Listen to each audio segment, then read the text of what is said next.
Who's running the shop? I am. I did that little management course, you know.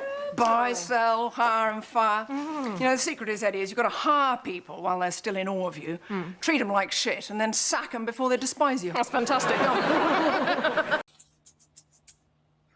think we're live, yeah. So here, well, let's do it again, just to be sure. All right. Welcome to Galactic Earth Fusion Mission Upgrade, the show that discusses the normal, the paranormal, the natural, the supernatural, the organic to know the inorganic, the weird, the wonderful, all things outrageous, strange, upbeat, and cutting edge. Broadcasting to you live from Western North Carolina, land of the sky. I'm in Black Mountain right now, not too far from these guys. I'm Missy Hill, and this is the red hair cult. This is not pink hair. This is red. You like it?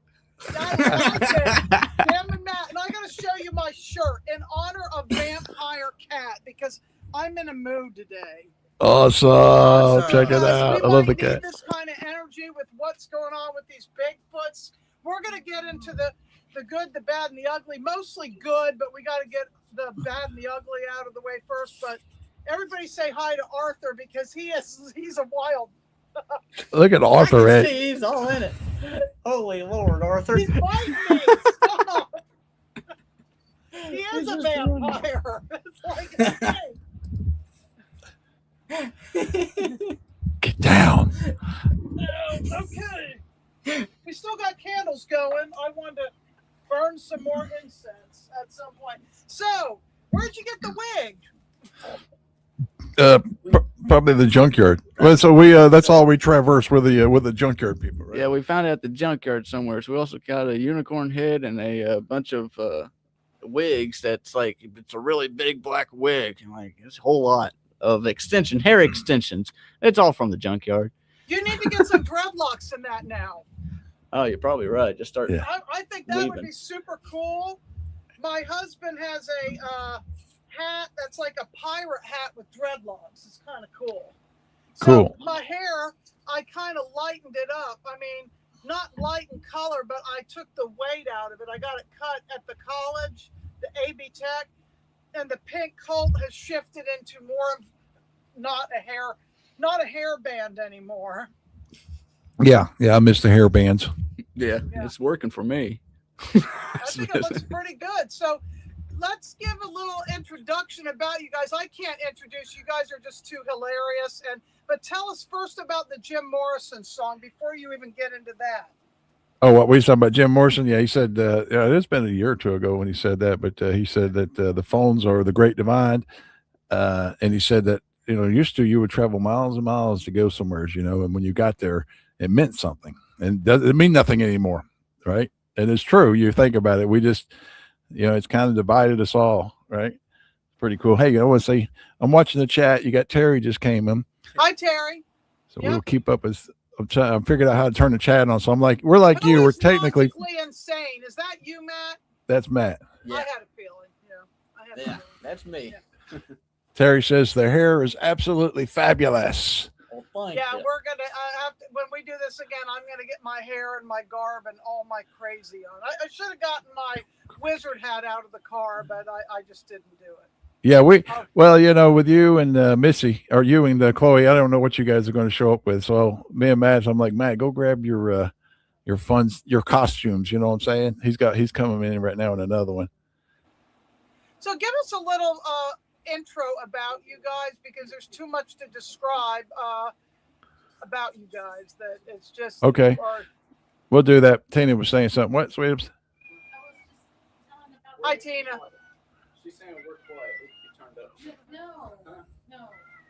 You guys are loud, and she's a little on the low side. Oh, he says that we could turn our mic down to check the mics. I actually need to get a good external mic, but yeah, she says you're a little lower, which means I would want to turn mine down. Let's see if I can turn mine. Yeah, here, turn it down just a little bit. Okay, test. Tina, see how that is. Check, I turn it down. 1, 2. All right, how's that, Tina? That's great. Hey, Eric. Hey, Eric. Okay, she's doing a test. Okay, come on. All right, here comes Matt. You'll like this one. Come on in, Matt. One more time. Oh my God. Yeah. That's great. It's a Put your head down, unicorn. the unicorn stick. Yeah. Ain't that cool? I mean, I sound far away. I don't know why I sound far away. Hold on a second. Let me try to adjust something real. okay. All right. Here, I might back up those cameras a little bit. You just stay right there. All right. Stay right there. We will see why you look like you do. Okay, perfect. Okay, how's that? All right, that sounds good. Okay, great. Unicorn power. Yeah, that's right. Unicorn power. Okay, give a little introduction about your wildness. Okay, our wildness. Geez, where do we start, man? How do we introduce? I always started off kind of telling people we're what I call redneck homemade Amish. I have to put the redneck in there because we're kind of like homemade Amish. 30 years ago we moved out here in the woods, but I'm an explorer. I'm Gemini, so there you go. Now half, you know how that is. And I'm a Sag. So He's just My North Node I is can a run. Gemini, so that's Mhm. my GPS system. okay. Yeah.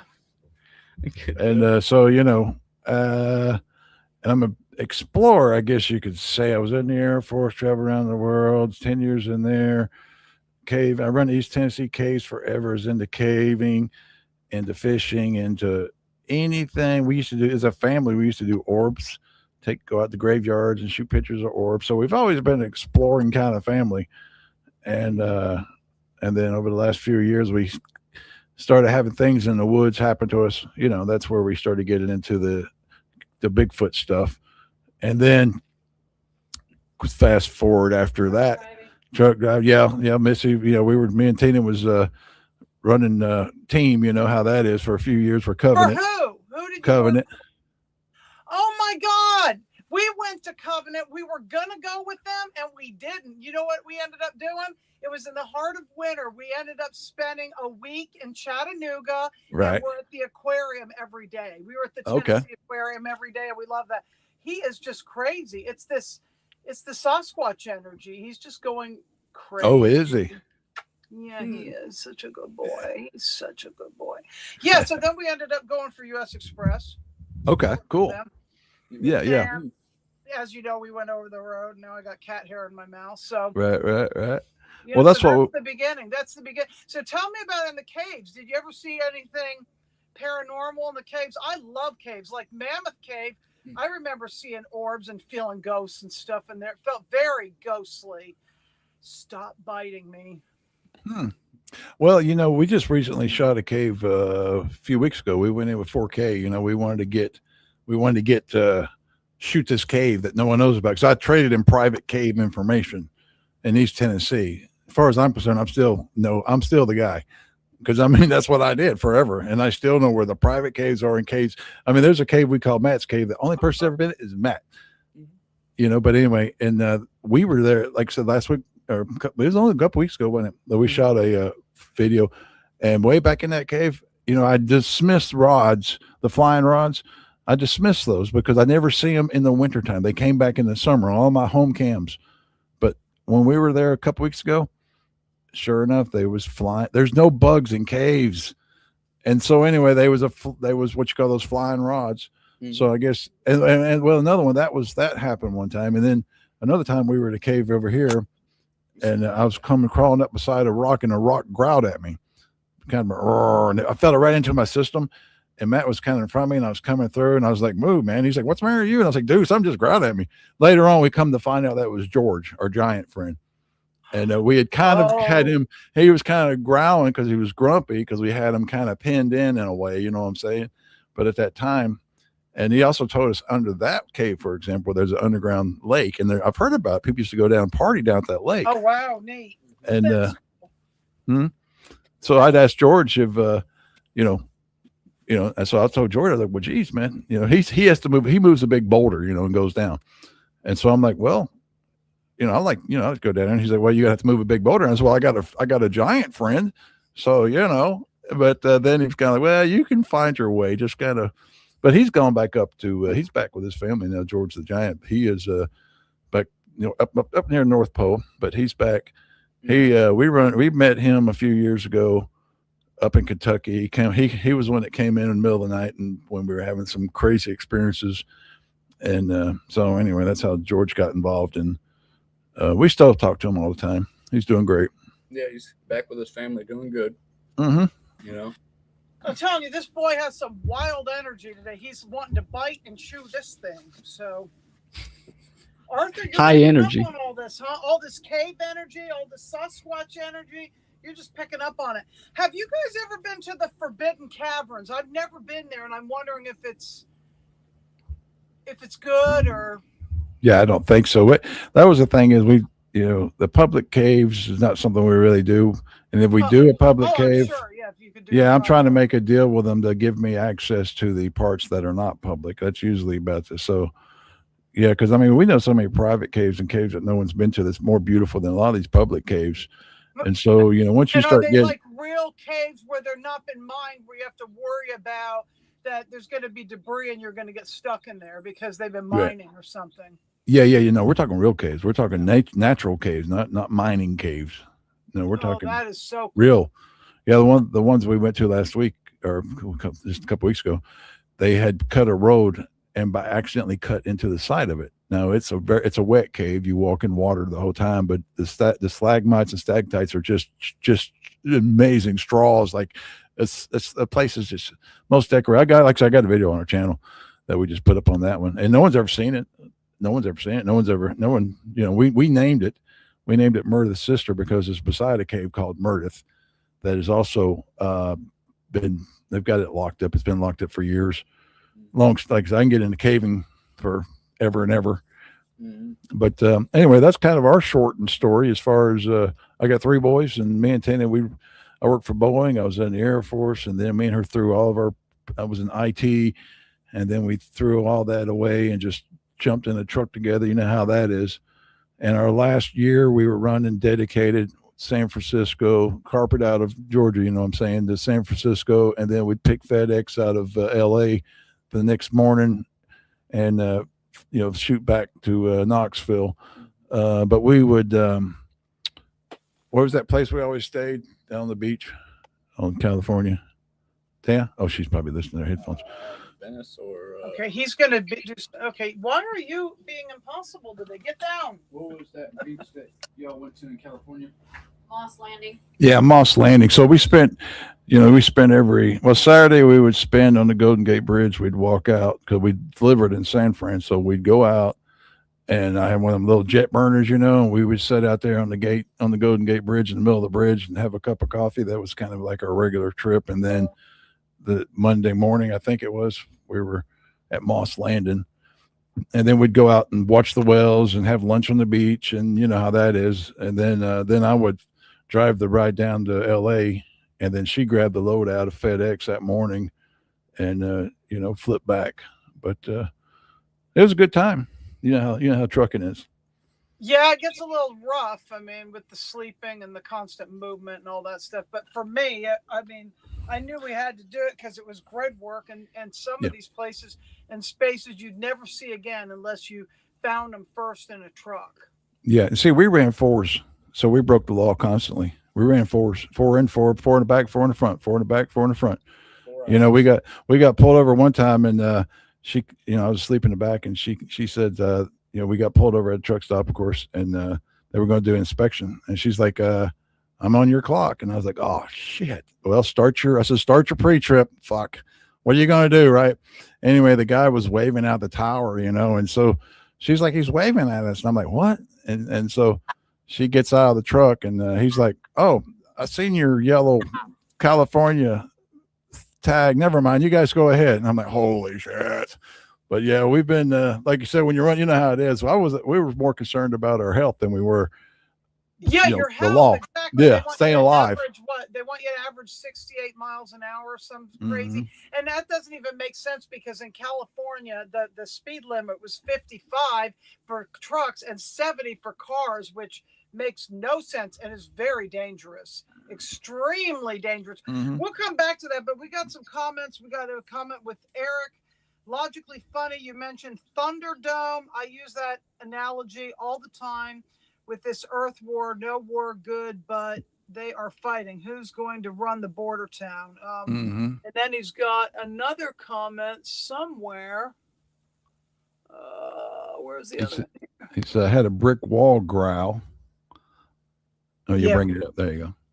I had a brick wall growl at me and at me, a growl at me in Eureka Springs, Arkansas. It was a Draco on the other side. Creepy. I do not know what they were then, but I saw it with my third eye. Okay. Yeah. Interesting. Right. That is yeah. cool. Oh yeah.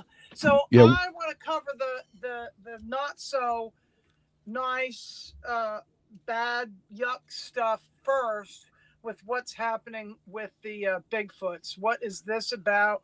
What's happening? Why? Who's doing it? So all of it. Right. I've got my, let's see, you can't see it. Yeah. I've got my notes. I brought a bunch of stuff I wanted to throw out with you. I'm like, with Missy, I'm going to throw a bunch of stuff. And I want to tell you about it. I'm going to tell you, we'll get to that in a minute. I know we should be talking about Bigfoot, but I want to talk about this other stuff because it's on my mind. We went camping. No, the caves I want to talk about too, because you guys went to that Lost Sea. And I just want to say this about caves. We got stuff to say about that. I mean, even if you are into private caves, which would be great, I still think Mammoth Cave, people need to see it just because it's huge. Luray Caverns, people need to see it because it's beautiful. And the Lost Sea, you need to see it because it's just it's coded, it's spectacular. Internal, eternal creation realms of that pristine water flowing through. And you know what? I go to Linville Caverns because it's really sweet, it's convenient, and you know what? When it's hot as hell, it feels pretty damn good to go inside. Oh yeah, right. That's really good. Have nature's air conditioning, that water dripping on you. Yeah. Yeah, wait until I fill you in on Lost Cave. We're going to blow your mind with that one. What's going on underneath that, about 3 miles down. We'll tell you about that in just a second. But I want to tell you, we were camping. We were down in Coker Creek, so we're out in North Carolina. We almost thought about just booking on down to your place, probably meet you. But anyway, we was down there we just left, and Matt brought back all kinds of quartz, like you won't believe. He's got a table full of it. It's piled high. Yeah. Oh my God. Yeah, and our neighbor, a friend of ours, has got property inside the park, so we just loaded up with quartz. He brought 5-gallon bucket full of quartz. What kind of quartz, may I ask? Snow quartz. Okay, because if you were Robert Simmons, do you know who he is? He wrote the Book of Stones. He coined the term azeztulite, and he charges a lot of money because he says he channels the azez and all this stuff with this quartz. But anyway, go ahead. Oh, okay. I was going to say, so we were camping, and we didn't really have anything crazy happen, but there was the funniest freaking thing happen. We had this dragonfly that was coming through our camp, right? And it was dodging Matt, right? In a way, it was, I seen it coming. I go, check it out. And so when Matt looked, it went whoop, and it turned. And I'm like, he's dodging you. And it was really funny. So it was big. It was a big dude, right? Looked like a hummingbird when he come through. Anyway, he was messing around. Matt, of course, he did see it. He was messing with Matt. I keep seeing him in my preview vision. I keep on hearing him, with his little clickety sounds, with his wing slaps, So I know he was around, but the whole time I knew he was around me in the preview vision. I'm like, every time I look at him, I see like the back tail of him, and that was all I saw. Like, yeah, he's playing. Playing. But we were rocking out some music, right? And it was bringing up the energy just right there and all that quartz. And so the animals were getting crazy. We had 2 owls that were just around us constantly. They were up there hooting. There was no foots because the foots are all in caves. It's too hot. And I don't blame them. They were smart enough to be in the cave. So they wasn't even about. But what happened is I'm sitting there and we're jamming out, and I'm sitting in my lounge chair. And that sucker shot between my legs and through the chair. You talking about laughing my butt off. I could not believe he did it. The dragonfly flew right between my legs underneath the chair. I watched him go zoop, and I go, holy crap, right? So that was hilarious. Yeah, I mean, I just laughed and laughed. Which color dragonfly was this type? I think he was just black. Is all I could see because he was so fast. I just seen his body. And he never landed. He was just having a great time and partying with us. He was like involved in the energy, But yeah, he was black with I think it was white stripes or white dots. Like it was hard to actually see what the other color was, but it was kind of white is what I was saying, spots or lines. But yeah, that was the other color. Yeah, I have a good dragonfly story. I wondered if you heard my dragonfly story, and that's why you brought that up. Let's see. Oh, no, I don't think You we want heard. to hear it? Yeah, sure. Go ahead. Okay, I want to say say hi to Marge. Because when Hey, you said it Marge. flew between your legs, I thought that was funny. So this Right. is where we were in Sedona, and we were actually in the truck, and I don't know if we were bobtailing and dropped the trailer somewhere, but we had our cat Soda, who was our previous orange cat, you know, the female orange tabby, which is very rare to begin with, because usually they're male. And we were picnicking and picking the huge, like Marion type blackberries, and we found a swimming hole, which wasn't a lake. It was bigger than a pond, smaller than a lake, and there was this dragonfly, he was pretty big, and he was like orange with like these big green eyes and iridescent wings, like these gold wings, and he was coming and hanging out with me, and in a way, and he was talking to me, and I knew he was more than a dragonfly, because the way I would think something, and then the response would be come in too fast for me to like make it up. You know, it was like instantaneous, and it was like a thing that his energy was electrical. He weighed less than a dime, but when he'd land on me, it was like boom, would activate my kundalini, and he liked me. It was definitely a male dragonfly, and he liked me in a way. This is what Terry said. It was strange, and I lost track of time because it seemed like it was like hours. So yeah, I've had this thing like Chloe where I talk to bugs, like praying mantis. Yeah. So do we. So's Matt. There was a bug that was dying. It was a moth, and this was in Carrollton when Ron was going to work for Holocks, and it was doing this with its arms and legs and all this kind of stuff. And it told me its name was Angelina, and I could feel like as it was going to transition, all this weird coded information with its little insectoid type of fingers. It was doing like some kind of weird, and it was like a transmission. I'm like, wow, this is wild. And I've had the praying mantises come a few times. And one time when I had to get a new car, my old Volkswagen was on the way out. This was in Edisto. It was having a lot of electrical problems. And this was during the La Cucaracha with all the, you know, during that pandemic crap. And there was this big beetle that was coming to me. It sort of looked like a stink bug, which it wasn't a stink bug because those are an invasive species, but it was some kind of weird beetle. And it was talking to me about connecting, being from Mars, and something about I needed to get Mars orange. And then it ends up interesting that I end up with 144 on my license plate. I mean, I thought like, oh, I really don't want a South Carolina anything, because I'm more for North Carolina, even though the Carolinas are really one, you know, and that's what I'm going to talk about on Sunday when I talk at the Center for Spiritual Living. And I'm going to get into the whole Fort Sumter thing, and I'm going to get into the time when the Carolinas were just the Carolinas and there was no North and South Carolina. But there was this whole thing with this bug, and I don't know if he was from Mars, but there was some kind of Mars energy, which I have in my chart anyway, being Scorpio and all this stuff. But it was really weird. But then after I got the car, the Kia, it was no more. But it was like for days ahead of time, I'd see this same bug. And sometimes I've had spiders come in. They're actually spies. They're not your typical spider. They're your spies. And one time was after coming back from Linville Gorge, doing night vision there, seeing weird stuff. Arthur? Arthur. He knocked his bowl down because that's what he does. I gave him a snack, but he's probably letting me know it's dinner time. Arthur, stop. You're making me lose my train of thought. So anyway, this was the time when Obama used to stay at the Grove Park Inn regularly, and they were patrolling the night sky, because that's what they do. They go around and they patrol, and they were spraying chemtrails at night when we were in the gorge. And when we came back, I felt like they knew I had night vision. They were giving me I think I did have voice to skull then, because I had this weird stuff, and it's like they knew what I was going to do before I do it, and I was going to turn on Coast to Coast George Norrie, and I knew that, and there was like some kind of weird aerosol in our garage, and then there was some like loud noise, like a bear, and it was just all this weird stuff. And then there was this huge spider, and I knew it was a spy. It's just, weird stuff. You had to be there, but we put all these things together. You just know that there's something that's watching there. Yeah, you're like us. You have enough experiences, that anecdotal. Our whole life is anecdotal experiences. I mean, we have enough to prove that there is something.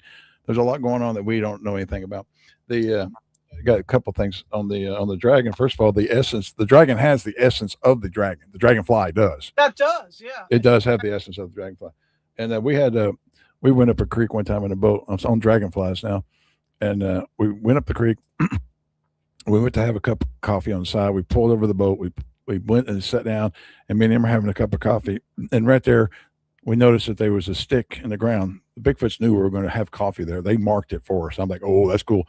But then we got ready to go down the river, and I told the dragonflies, I said, you guys can ride on our bow on the way back. 2 of them landed on our bow and rode the entire trip back, just sitting there on the bow, rode with us all the way back down the river. So that's dragonfly. That was 2 of them. And let me see if I get more. Did it? If you're getting off the dragonfly, I'll talk about the dragonfly myself.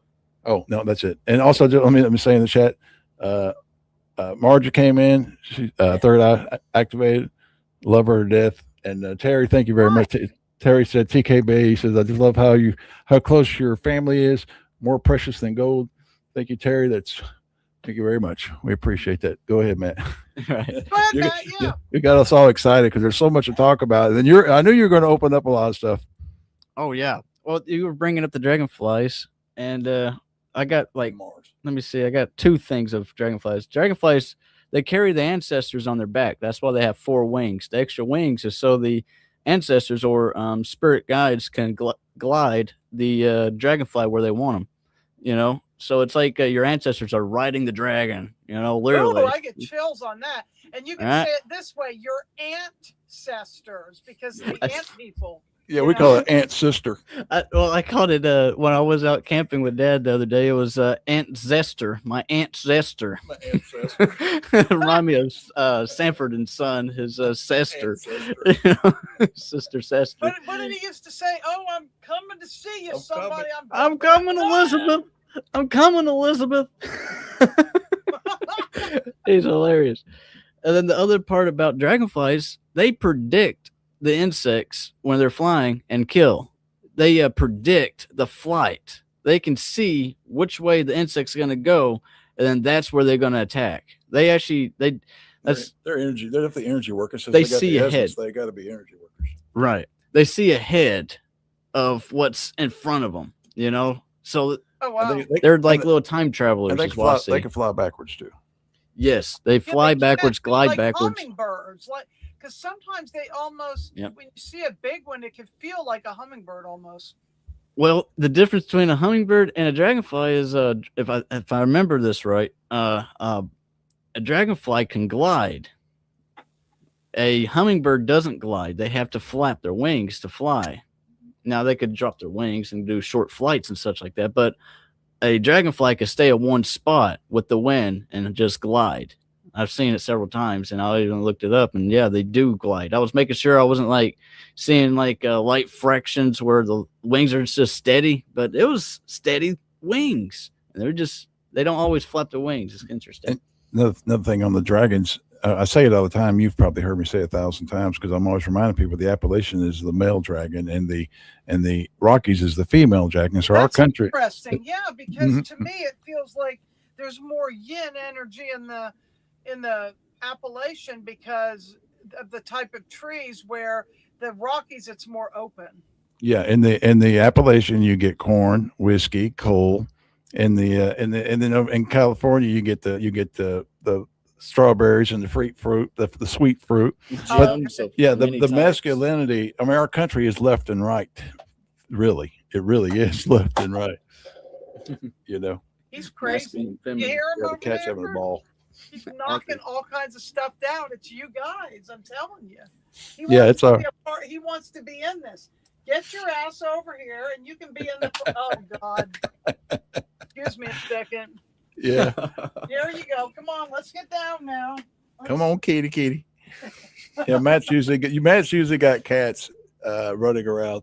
Yeah. Our last one got old, and our Bigfoots helped us help him move on. But Help anyway, her move on. Aw. But yeah, she had broke legs and she was spazzing and she hit her back one night. So that kind of messed her up. And then over a few months, our Bigfoots help him. us help these Helped her. animals move on sometimes. Yeah. Yeah. But speaking of the Appalachian dragon and the other one being dragons, and if you start looking at it, you'll see the correlation. But also the Lost Sea is where the male gonads is, and 3 miles underneath the Lost Sea, there's a cave that gets to it. That's what I call the Fountain of Youth. And right now, there's about In where again? Lost Sea underneath it. I can see that's a Fountain of Youth, definitely. Yeah, it's about 3 miles or 2 miles underneath the Lost Sea, and there's about 30 rangers that have been there over 30 years, still there. Now they had lost each other about a year ago when we talked to them, and we just went by there going to our camping this weekend, and so we asked how things are going, and the guys found each other. The rangers did. One platoon of 15 found the other platoon of 15. And that's how there's 30 now, is because I didn't know about the other 15 that was already down there before them. And that's the new information that we got, was that there's 30 now, because they finally hooked up together, and they try to keep their distance from each other because sometimes they just like start spazzing out. You never know within those 5 minutes of craziness, and then the very right. And that part there it's like where Bigfoots go to holiday vacation, but they also take their kids there to break them of fear at a very young age, because it's really crazy. But you'll get they have like battles or whatever, and everything gets tore up and your arm comes off, but you heal. So you never die there. That's one of those kind of places. And one of the recent things we just found out this just 2 days ago, yesterday or the day before, was as your cat, he's into it, ain't he? But anyway, he's into the energy. I said before, for those just watching. The return of vampires. He's crazy today. Yeah. Well, one of the rangers was telling about, because Matt was telling them they've actually found each other and they're working together. 2 platoons right now are working together. They've been down there 30 years. The government just left them. Well, they haven't been able to get back out because they went through this. They've been going through this for almost 30 years, and they didn't know if they could make it back up. But now they're working together. But one of the things I thought was fascinating was when they first saw the platoon, they said they both did it. When one guy saw another, they both just looked away, said, "That's my body. I'm dead." That's what a mirror. Like they thought they were looking at a mirror on the algae, and they just thought that's themselves. Like it's just a mirror. I'm dead. They both looked away over. at the same time. They were like, "We're dead," but then they Wow. realized, "I'm not dead. We're not dead. We're real. We're real." Whoa! But I mean, yeah. So that's really, we don't know when they're going to come back up, but we also know to get there, you have to microdose to get there and back. That's the kind of place this is, and so that's one of those future caving journeys that we plan on making, because there is a route to it. Mm-hmm. Okay, that's so interesting. Wow. Yeah, I know, right? I mean, you say it's wild because it is kind of like, whoa. But what I want to ask you is, what are the different races and species of Bigfoots? Because some people say some of them are not interdimensional. I kind of think, aren't they all interdimensional?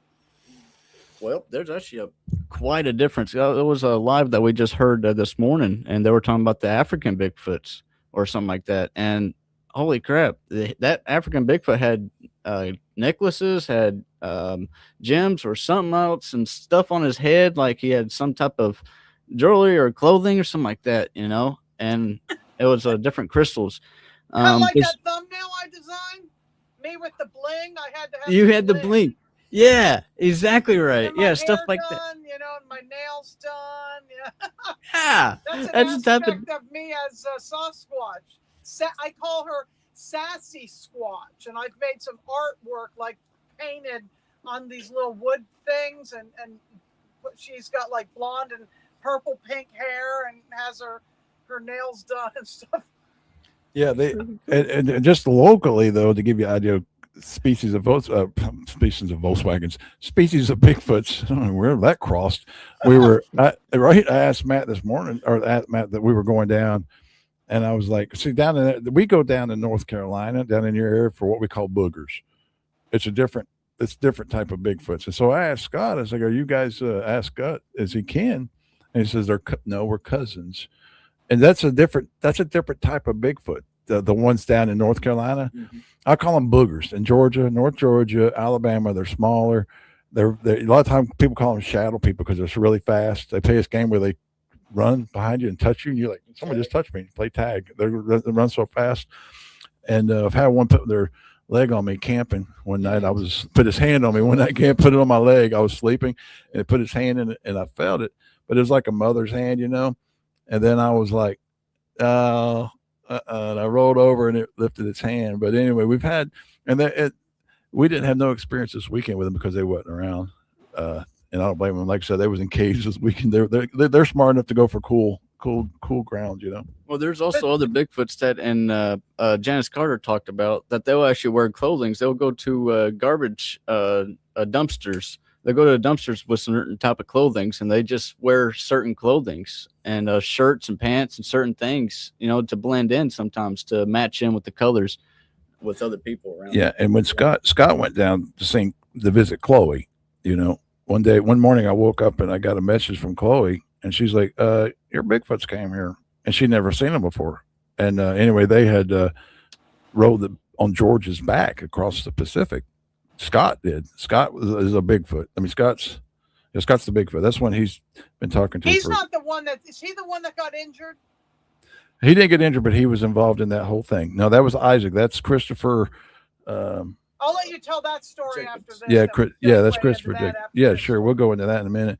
But but anyway, so on the way back, George took Scott through Russia where he saw a Yeti.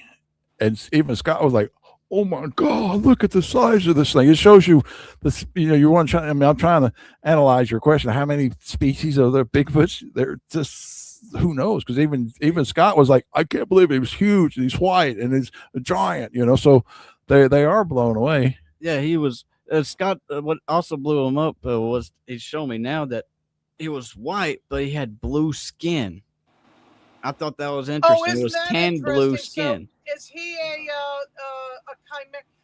This is another question. I feel some of them could be chimeras. So I think there's some that are natural, like it could be either like the Neanderthal or the original people that lived on the earth before what we are came, and they genetically modified us, maybe with them or with somebody like them, or I don't know.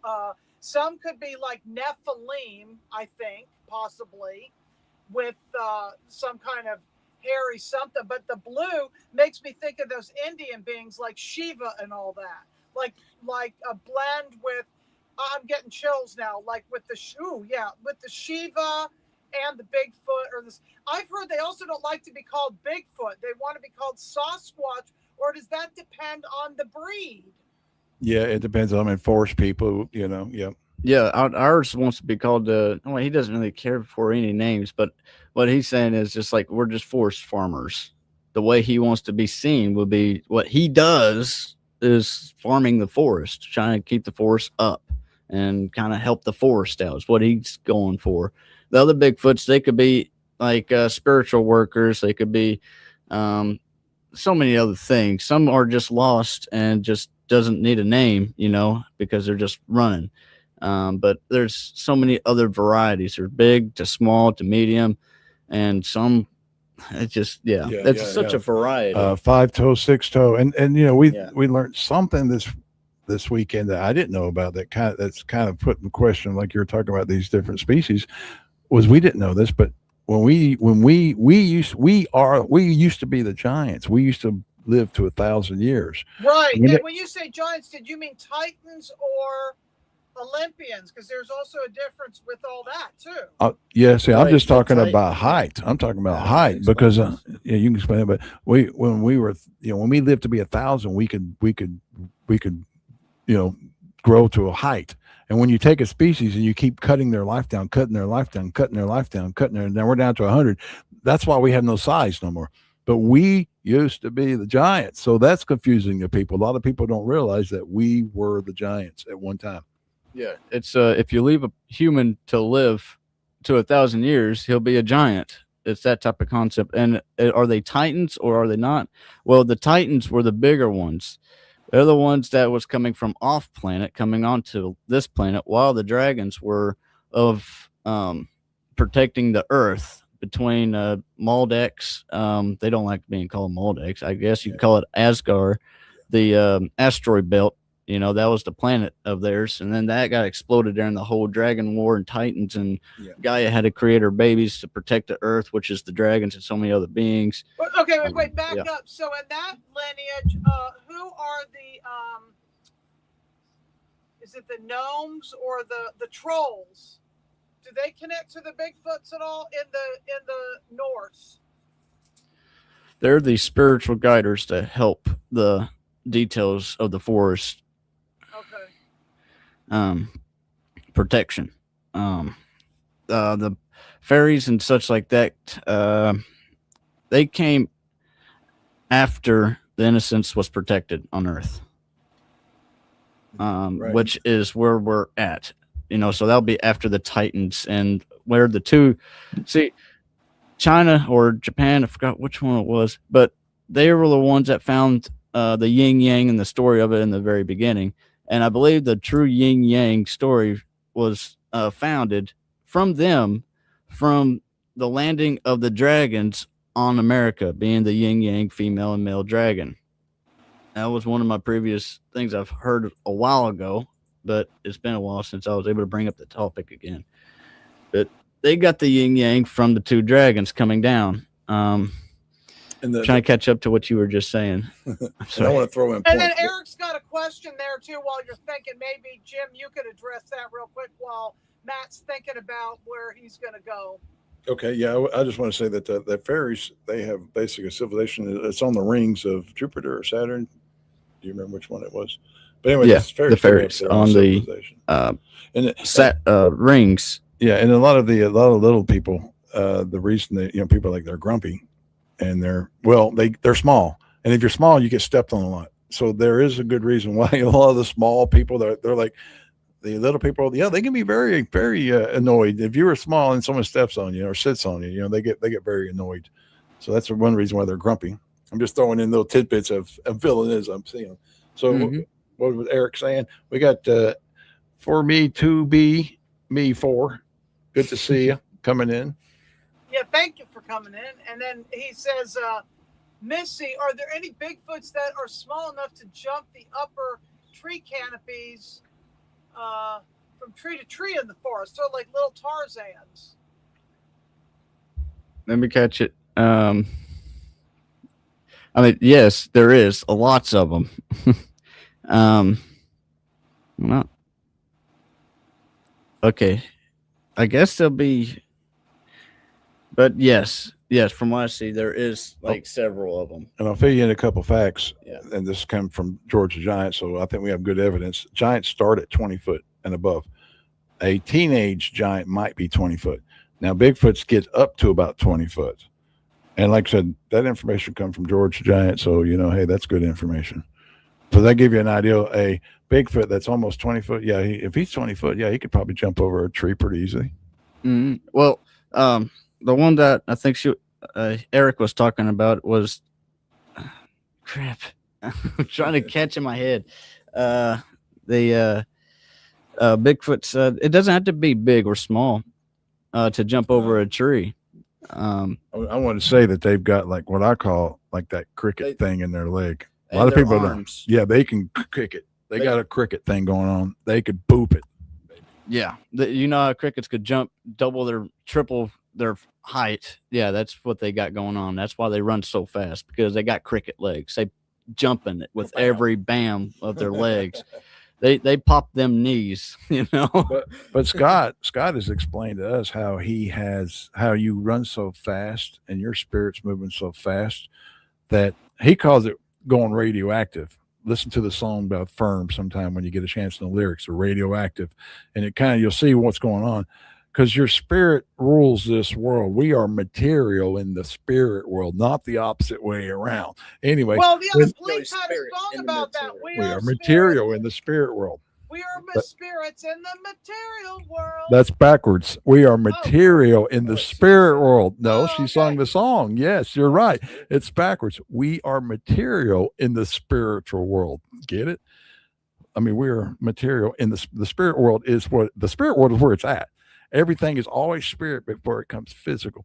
And in Scott's example, where he's running so fast by spirit that he busts through the sound, he busts through this physical world. He goes, you'll hear him coming through the trees like a bulldozer, but there'll be no damage because he's moving in spirit. But he is busting trees in his Well, because spirit. he's he out is of the busting trees. Matrix, and I think that song is like the Matrix. You know, like if you're in the material world, that's being in the Matrix. Yeah, Mhm. right. And see what I was saying, that he was running so fast. It's not that he's running fast. It's just that no, okay. It was like a what was it? Jumper. He's like jumping, running so fast that he's jumping. So it's like I got an example. telepathic. What was it? I'm trying to get that word. I'm bad with them words. But what he's doing is he sees the ridge that he wants to go to, and he just goes. That's how his spirit just knows where he's going.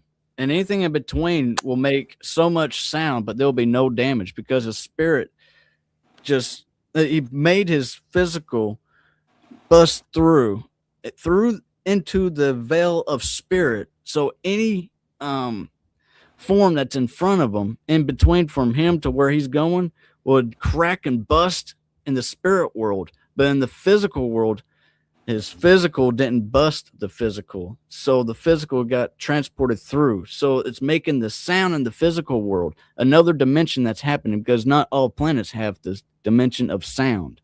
Right. So that's the other part of we're being a dimension of sound. That's a frequency. That's something that Okay. crystals do. I yeah. have a story about that, but I want to show you something that I find hilarious. First of all, can you see what this is, or not really? Let me A open it. Bigfoot. Oh, I can open it up. There Looks we like a go. Bigfoot. Hold an American flag there, Yeah. trucking or something. Keep on trucking almost. And then the guitar dude is Bob Weiner, really Bigfoot. Ah, See the face? That's Yeah. Bob Weir from the Grateful Weir. Dead. Weird. Grateful Dead. Yeah. You know, I'm a Grateful Dead fan. I was coming back from Cherokee at the casino that my friend, gets rooms at the casino. And we went through Maggie Valley, and there's a shop there on 441 when you're coming down the mountain. And it's got all these blankets and, all this Bigfoot paraphernalia. Where there's a blanket there, they only had the one, so I couldn't get it, which was Bob Weir holding the American flag. It's the face of Bob Weir with the body of Bigfoot. So my friend made this thing as Bob Weir Bigfoot. But so because there was so much energy around that, and that was the night of October 12th, this was in 2023, and that was my mother's birthday. That night, going into the next day around 2 or 3 in the morning, I had the window cracked. It was a little bit cool, and I heard them. I finally got to hear them, and it was like singing and screaming and a cry and all these like sequences, but it was layered, like water almost. And it was like, I recorded my voice doing it, which I could send you, but I have to actually listen to that again because it's faded from memory. But in that moment, I remembered it, and I was getting because it was telepathing with me too. And it was saying, this is how we open the portal. We use sound. Interesting. Yeah, we were camping. You remind me of the story where we couldn't explain the sound. We were camping up in Kentucky, and 3 owls came in on us, and it started off hoot, hoot, hoot, and me and him were excited. We put a whole bunch of gifts out, right? But see, we're from John's. I'm going to say his last name. I'm going to say our name. Our great grandfather, his name is John, and he actually shook hands with the Bigfoots. He saw a Bigfoot. This is our great grandfather. That's why that's why we're associated with Bigfoots, because of our family. Anyway, he saw a Bigfoot behind a tree, and the Bigfoot fell down, and John laughed at him. And of course, the Bigfoot got up, they end up shaking hands, and John worked with them forever, and so that they came in on us, and they were excited because we're John's family, and we didn't know that at that time, but they started off hoot hoot hoot, and by the time they got to us, they started to sound like orangutans, and then, like you said, a sound we cannot duplicate. We're like you, we cannot. The sounds they made as they came in on us, I went for the truck. By the time I touched the car door, they were coyotes, 3 coyotes coming in on us.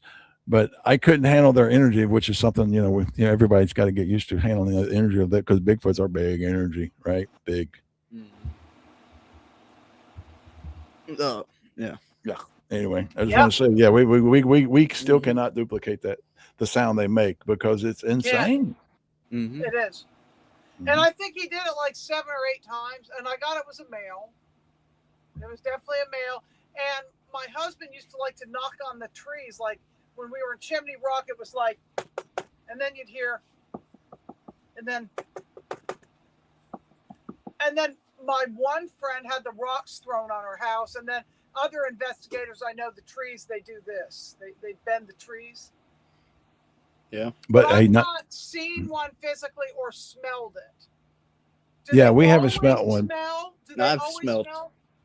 No. Matt's seen them and smelled them. I haven't. Well, that was during some time periods. This was when we were thinking they were predators and so many other things that was going on at the time. Our experience in Kentucky, where they came down on us like a thunderstorm with the trees busting in their heads up above us and such like that. So there was a lot of fear at the time. So just had to put that in there so people get an idea what's going on. But that time period, every time I lock up the chickens and such, at night, there was a couple nights, about 3 nights, one night, and then a few months later, another night, and a few months later, another night. I smelt this. What is it? It was a dried, rotted blood smell. Like, it is freaking disgusting. Yeah, I don't know what that was about. It wasn't like a dead animal. There's totally difference between a dead animal and the smell of what that was. That was totally different. It was like he put blood all over itself, and then it was just like, I don't know what happened. It was horrifying. It was nasty. And I was several times, but I haven't smelt that for a long time now. It's been about 3 years since. And then I saw them walking up the chickens. I went by the cow field. I went by the cow field to go drop a leak, and then I noticed the light was going on and off to my left, and I looked up, and it was the moon flashing on and off by a tree that was coming in front of it completely. It's a huge tree. I'd try to do a video of it one day on my channel. He was swaying this huge tree so far to one side of the moon to the complete opposite side of the moon. And I see him up there, and then after about the 7th time, still in disbelief, smack myself, pinching myself, and just like turn around and look back, and because I heard that if you just look away, he'll be gone. That's how it works, right? So that's why I tried, and he was still there. So after the 7th time, I stopped counting. I just noticed that he was up there, and he's finally slowing down, and he's coming down the tree, and he showed his whole body, how big he is, and then he kept on coming on down. I saw him by the last branch I saw. He was coming down. I was like, well, I'm going to go inside the house before he made it to the bottom. So at least I'll be inside getting tormented. And what color was he? Because the colors mean something. Like some are darker brown, some are lighter black brown. Well, it's a silhouette, so I'd say it was just completely black, but he could have had red and so many other colors. But he had long hair underneath his armpit area. His what do you call that? His muscle. This part. He had long hair down here. Biceps. Biceps. That's it. Yeah. He had long hair down there. And he was just full of hair. He didn't have a neck. He had a short neck. And he was really broad at the shoulders. Everybody talking about 4 foot across. Yeah, I agree. It was about 3-4 foot across. Like it was busky. And we've kind of, one of the things about the smells that we've kind of figured out recently, we didn't know, but they eat thistle. They love thistle. They eat very nutritional stuff. And what you're smelling is when they sweat. They also eat dandelions. Now, if you've ever made dandelion tea. coffee, Tea, have right, it. right. Yeah, you ever smell it? It dries. It smells like shit, You right? do a And lot so of it. they eat the hell out of dandelions. They eat the hell out of thistle. I mean, they use thorn bushes. Their teeth are beautiful. They use thorns to floss with. No, they don't like. Oh my God. They Ugh. just chew on it. They They chew chew on it, and the thorns get in between the cracks of their teeth, and then they're able to just like They got get their teeth clean and spit out the thorns. And sometimes they swallow it. I think. But No, they I don't sure think he like swallows it. the Unless human he chews food it. offerings, don't they? They like the treats. well, we thought that, but not with ours. See, with Scott, we were like, his birthday is whenever the flower from the poplar tree falls. That's when he knows when his birthday is. And so when his birthday come around one year, we're like, well, cake. No. We're like, what's going on? Peanut butter, huh? Apple. And I couldn't figure it out. And me and Matt was kind of like, I don't know, it's kind of weird. But he wanted us to bless the land with tobacco. And we're like, okay. So we went up on top How of the old mountain. is he? What I got was he's 20 one. Turned 18, 20. 19, 19, 20. Might be turning 20. He got to be 21 this year. Right. I think he just turned 21 this year. If not, he's turning 21 coming up. Right. But yeah, But- Actually, 200 Yeah, But but then Chloe's- Chloe thinks he's 121 or 221. So Yeah. right. because they can live up to a couple hundred years, maybe 500 years is I think what she said, which probably is true. Me, I'm just seeing it as like my age with his age. That's how I was checking the frequency with him.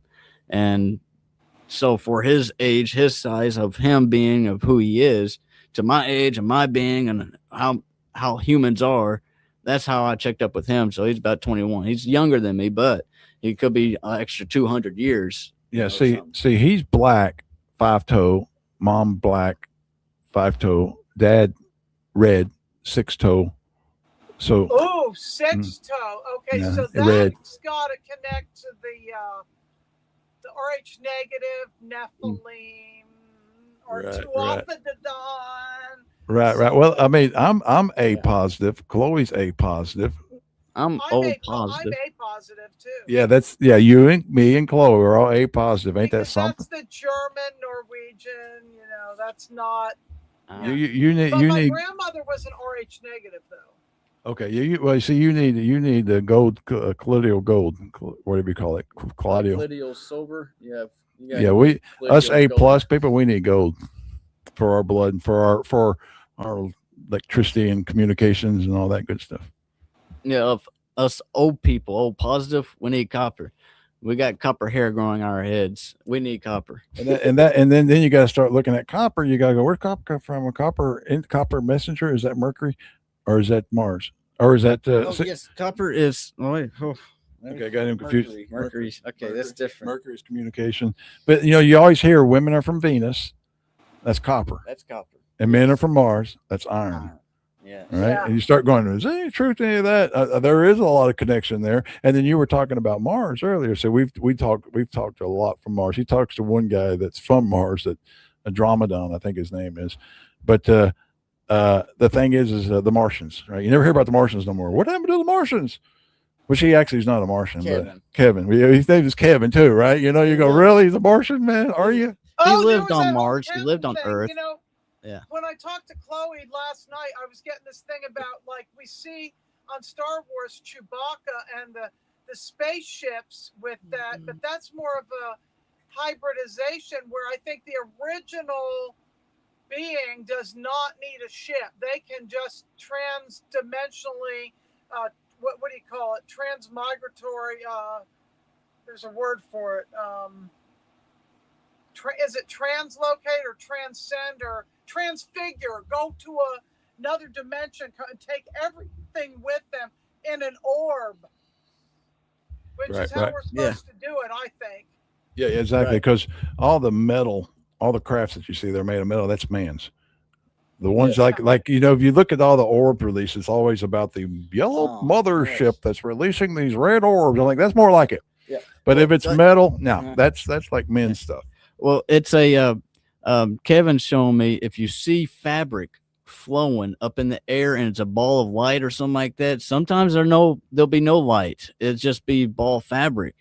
if you fill it, it'll be solid, but it's a fabric. That's their spaceships. It's made out of fabric, and it's asteroid belt stuff, minerals. Some parts of it is close to the sun, so they can get through certain atmospheres. Yeah, and that same material, you wear it, and it's bulletproof, and it's also temperature, and it does it all, right? I mean, that's the material. It's soft, so it's able to really form into a certain teardrop, so it can really go into the water fast. So many other ways. It's fabric. It's super fluent. Like if you jump off a cliff, I've done it myself, into water. I didn't do it on the land. I went straight to water. But if you jump off a cliff and you stiffen yourself and embrace and hit, you can make a big hard splash like a rock hitting the water. But if you do this, is you jump off and you loosen up and just like let the water flow past you, you make no sound going through the water. And that's what they do with their fabric machines.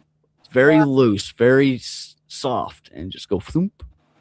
Well, Eric's got an affirmation here because we're going to be in some unseasonably hot temperatures over this weekend, which is the 250th birthday of our nation. And so he's saying gentle wind, gentle rain, gentle temperatures, hail less is best. And also, I mean, Jason just said he was in 100 degrees. So this is like Wow. hot, you know. Yeah, we're in a hot tub. Now, CERN was running from the 14th to the 29th of June. I always try to remind everybody. CERN, Yeah, the 29th. Party. Yeah, right. Tell me about it, right? Years, but are there other? I just talked about Yes. this on the last show. Are there other hadron? Yes, colliders? Celerons. Yeah, there's other Celerons bumping. Accelerators. It's Celerons. Okay, there's that color. Neutron Celerons. Yeah, accelerators. What do you call it? Accelerators, but yeah. But they're bumping the timeline. So, yesterday you lost that one sock. You're on the wrong timeline. So tomorrow you'll be like, here's my sock. You got bumped back. Yeah, they're bumping it. That just screws with our brains, right? Screws with everything. Mm-hmm. Predictive I think there's programming calling for nasty storms, high heat, entire Midwest, all the way to the East Coast. Please help mitigate the weather prediction. Yeah, we're working on that. Yeah, I think one issue we have out there in Arizona or New Mexico, there's a what do you call the accelerators? That's why there's a lot of weird frequencies out there at times, and some people in Arizona be like, "What the heck's up with this day?" or something like that, because New Mexico or one of those states has the accelerator that's running, and that's why I've been noticing this whole past June was that there was some weird frequency going on the whole past June. It's like, what the heck is this energy? And it was CERN that was going on the whole entire month from 14th to 29th or something. But I know we got one here in Oak Ridge. What is that thing called? But we got one here. Spallation neutron source. Yeah, spallation neutron source. So we have one, I don't know, 15, 20 miles from us. over the ridge and across the creek. Yeah. Literally. Yeah. I think a lot of people forget to count that. I want to get into weather and weather modification, data centers, and a bunch of other things, but we do need to hear, to put it to rest, what exactly happened. I mean, I listened to something, but the audience hasn't heard about the Bigfoots, what happened with the Rangers and things. Okay, let me fill you in, because what happened is I went one direction because I'm Gemini, and then I went the other direction, and then I went back, right? And you understand. I tell you what I get, and then I'm wrong, and I go, oh nope, I was wrong, and I'm wrong all the time and I'm kind of like a blabbermouth. So when I get news, I speak it. You know what I'm saying? I feel I'm going to tell people. I don't care if people think I'm crazy. I'm going to tell people what I find out. And what had happened was Scott and Jacob, Christopher Jacobs, his Bigfoot friend is Isaac, and they took him out. They got Isaac. They got another one. They were coming through Oklahoma kind of area at the time, and it was bad, and so two of them got taken out. Matthew could tell you more details. He's talked to Scott specifically. Now Scott's come back to the Appalachian. He's taken cover, and this started like last summer. Yeah, about it started about August of last year, and then because that's when he started going blackout. Like there's some trippy things going on, as in like they're getting scoped out, not scope, but that word, spied on, something like that. Rangers. Some unmarked rangers were I'm trying to find that word, but it's okay. Just snooping in on them, and he was feeling like something's watching him, type of deal. So he's like had to watch his guard completely. And Isaac, I think he was just a good go happy Bigfoot, you know. Yeah, great guy. A great guy. Yeah, he's way open we've been- for lots we've of been- good people, yeah, you know. But he's we've very been listening to Isaac's, you know, for a long time on the Christopher Jacobs channel because he gets reads from Isaac's all the time. Isaac's has been he's a light worker. Yeah. You know, they're after the Bigfoot light workers, the one that are out there talking, and they got him. They got Isaac anyway. So anyway, that happened, and then just recently, Kentucky got rid of 4,000, 3,000, 1,800 wild pigs, right? They went through and shot them. LBL, the land between the lakes. And see, that's one of the most popular places where people have experiences. So I got that mixed up because I thought that was part of it, but that wasn't. And luckily, Scott came in and told us, well, don't get crossed into that because technically, yeah, they did have an overpopulation of pigs, and it wasn't like a horrible thing that the government did. But anyway, so I got sidetracked and started going off on that topic. So I'm pulling that back. Land between the lakes, is that near Lake Cumberland? Did you used to live in that area then? Too short. Okay. You used said I'm to live dropping in too. the- It's did you like used to live in the Lake Cumberland area? it's over near. I think it's over near Nashville. It's northwest Tennessee, on the Kentucky-Tennessee line, west Tennessee.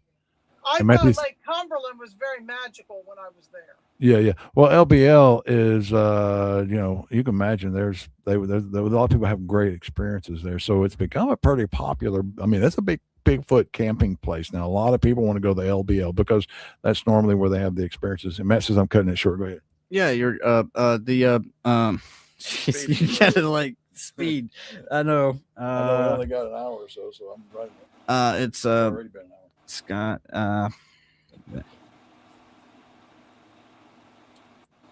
Okay, now the 1,800 hogs that got cut out. You know, yes, it was needed, but what was needed to be restored, you know, was that there is the off-branch rangers that did kill possibly or collected up at least 2 Bigfoots, let alone what they did to the other Bigfoots while trying to trap them. And I don't know if they actually did catch him or not because Scott's still in dark, blacked out where he's hiding in Appalachian somewheres where he's like doesn't want to be seen, nor does he want to meet up with another Bigfoot yet because they're supposed to be hiding right now too. Damn it. This is what I'm seeing from They're supposed to be. They're supposed to be right now. If you're seeing one right now, they're not really knowing what's going on in the moment. You may feel that way. Yeah, go ahead if you remember. Yeah, I remember. Okay, so what we're supposed to do is put in the hearts of those rangers to kill fair, right? Also to maybe want to think about working with the Bigfoots. But that's what Scott has told us to do is in those rangers that are doing this to put into their hearts to be fair. You know, if you're going to kill pigs, you know, take a good shot, be fair. And also what they do to the Bigfoots, they need to think, that's what he's asked us to do is put it in their heart to do the right thing. Maybe even work with the Bigfoots. Yeah. Well, it's he's showing. And they're only, again, I'm clarifying, they're killing the boars because of overpopulation, because they're damaging or they're hurting other things. That's the reason, right? Yeah. The boars is, yeah, that's Kentucky's reasons. Well, Scott's also kind of showing you that they just shoot, kill, drop even the piglets. And he's like, now there's not really a good balance with that. Those pigs should be going to the slaughterhouse for the public.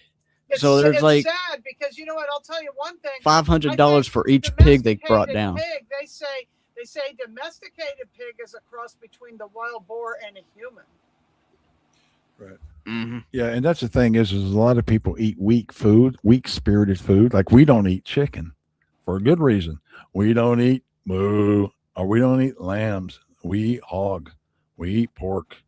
And that is a very good, if you get wild hog, you're going to get strong spirit. Now you might get sick because you know what? That spirit of that hog can reject you. If you're not a strong spirited person, you will get sick trying to eat something that's strong. Yes, Because and in that's the Bible, didn't they cast the spirits into the hogs?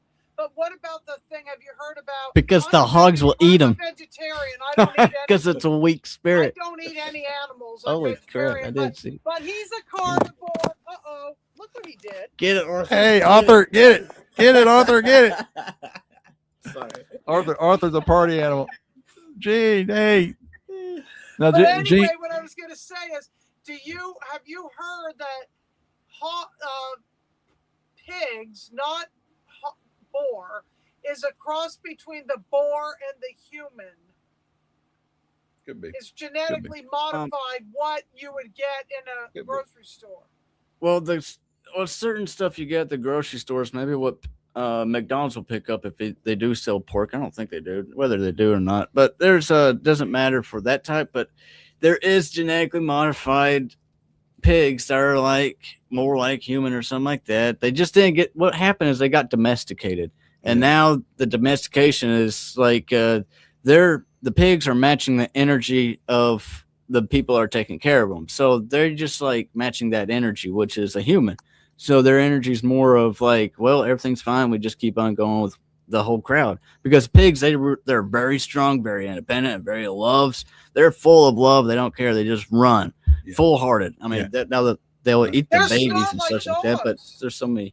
Yeah, they're very smart. Yeah. People even have pigs as dogs. So train them in a litter box and all that kind of stuff. That's pretty cool.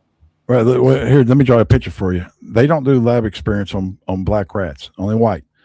Now, if you take turkeys and you domesticate them, they'll turn white. Everything is white. White bread, white sugar, it's washed. It's been removed. The nutrition. Melanated people. That's why they want them. That's why they want to eat melanated people, because they are nutrition. And so, going on to your thing, talking about what were you talking about? Because I was trying to lead on back to that. The hog. Same thing. The buffalo. You can't eat buffalo right now because they have tamed it. The spirit is not right. You can't go. If you can eat wild buffalo, good. But you don't want to eat because their spirit it's sad. You know what I'm saying? You go, I'm going to eat wild buffalo. No, I'm going to eat store-bought buffalo that's been raised inside of a fence. That's not the energy you want. So that gives you some ideas. I mean, because everything white has been washed. And that's what, look at me, I'm a white guy. I've been, my DNA, my strength, everything's been watered down, right? I'm like white sugar. I'm like white bread. Don't have any, because when we take white sugar, we have to add molasses because we need to add minerals. You have to take our white salt. We have to get the right salt to add minerals. You have to add minerals to. Like Celtic salt or something, Yeah. We actually use salt you buy at the Tractor Supply for your pets because it has everything in it. Yeah. So, what is it called? For your cattle. You can just go to Tractor Supply in your big old giant bag, and you'll see the ingredients. They put. What is it called? What kind of salt? It's at the Tractor Supply. Salts. It's just salts for your animals. Oh, salt for your animals. Bag. So it's not iodized salt. No, but the difference is we go to the store and you pick up a can. It tells you the vitamins. If you go to Tractor Supply and you pick up something, it would tell you iron, copper. It tells you the minerals. Who cares about the vitamins? You want the minerals. And then bag. Yeah, the bag of salt at Tractor Supply, you will be amazed that their salt, all the minerals listed. Now you get it and it's kind of gloopy or whatever, and you kind of like put it in the oven, dry it off, and put it through the machines, and then you can find it out. But that's where you get your you got to get your minerals. Arthur, one of his favorite foods that we like to share is seaweed. Arthur loves seaweed, and you get your minerals from seaweed. Right. You got minerals. He's looking for that. Yeah, mineral. And seaweed, you're looking at algae. When you're looking at algae, you're looking at salt algae too. Yeah, the deeper you go down in the earth, the purer things get. People think, oh, it's underground, it's getting dirty. No, the deeper you go, the water that comes deeper from below, that's the healing water, like the Ozark waters. That's why they have it blocked off. They don't have it blocked off. You just have to pay to go into a building that they put on top of it. And a lot of the other healing falls, of which all across this country, they've made it. You can't get in them. But these are waters that came from the depths, which means they're purifying, which means they're healing, right? Because it's pure. Same thing with algae, and like you said, that seaweed. It's healing. It's nutrition. Like in Hot Springs, North Carolina, since the pandemic, you're not allowed to fill up anymore, and they charge a fortune just to go sit in those hot tubs. But when I went to Arkansas, you could go in the downtown area and they have fill stations. You could just fill up, and I'm telling you, everybody says it's the crystals going to Arkansas. Yeah, it is the crystals, but even more so, it's the water.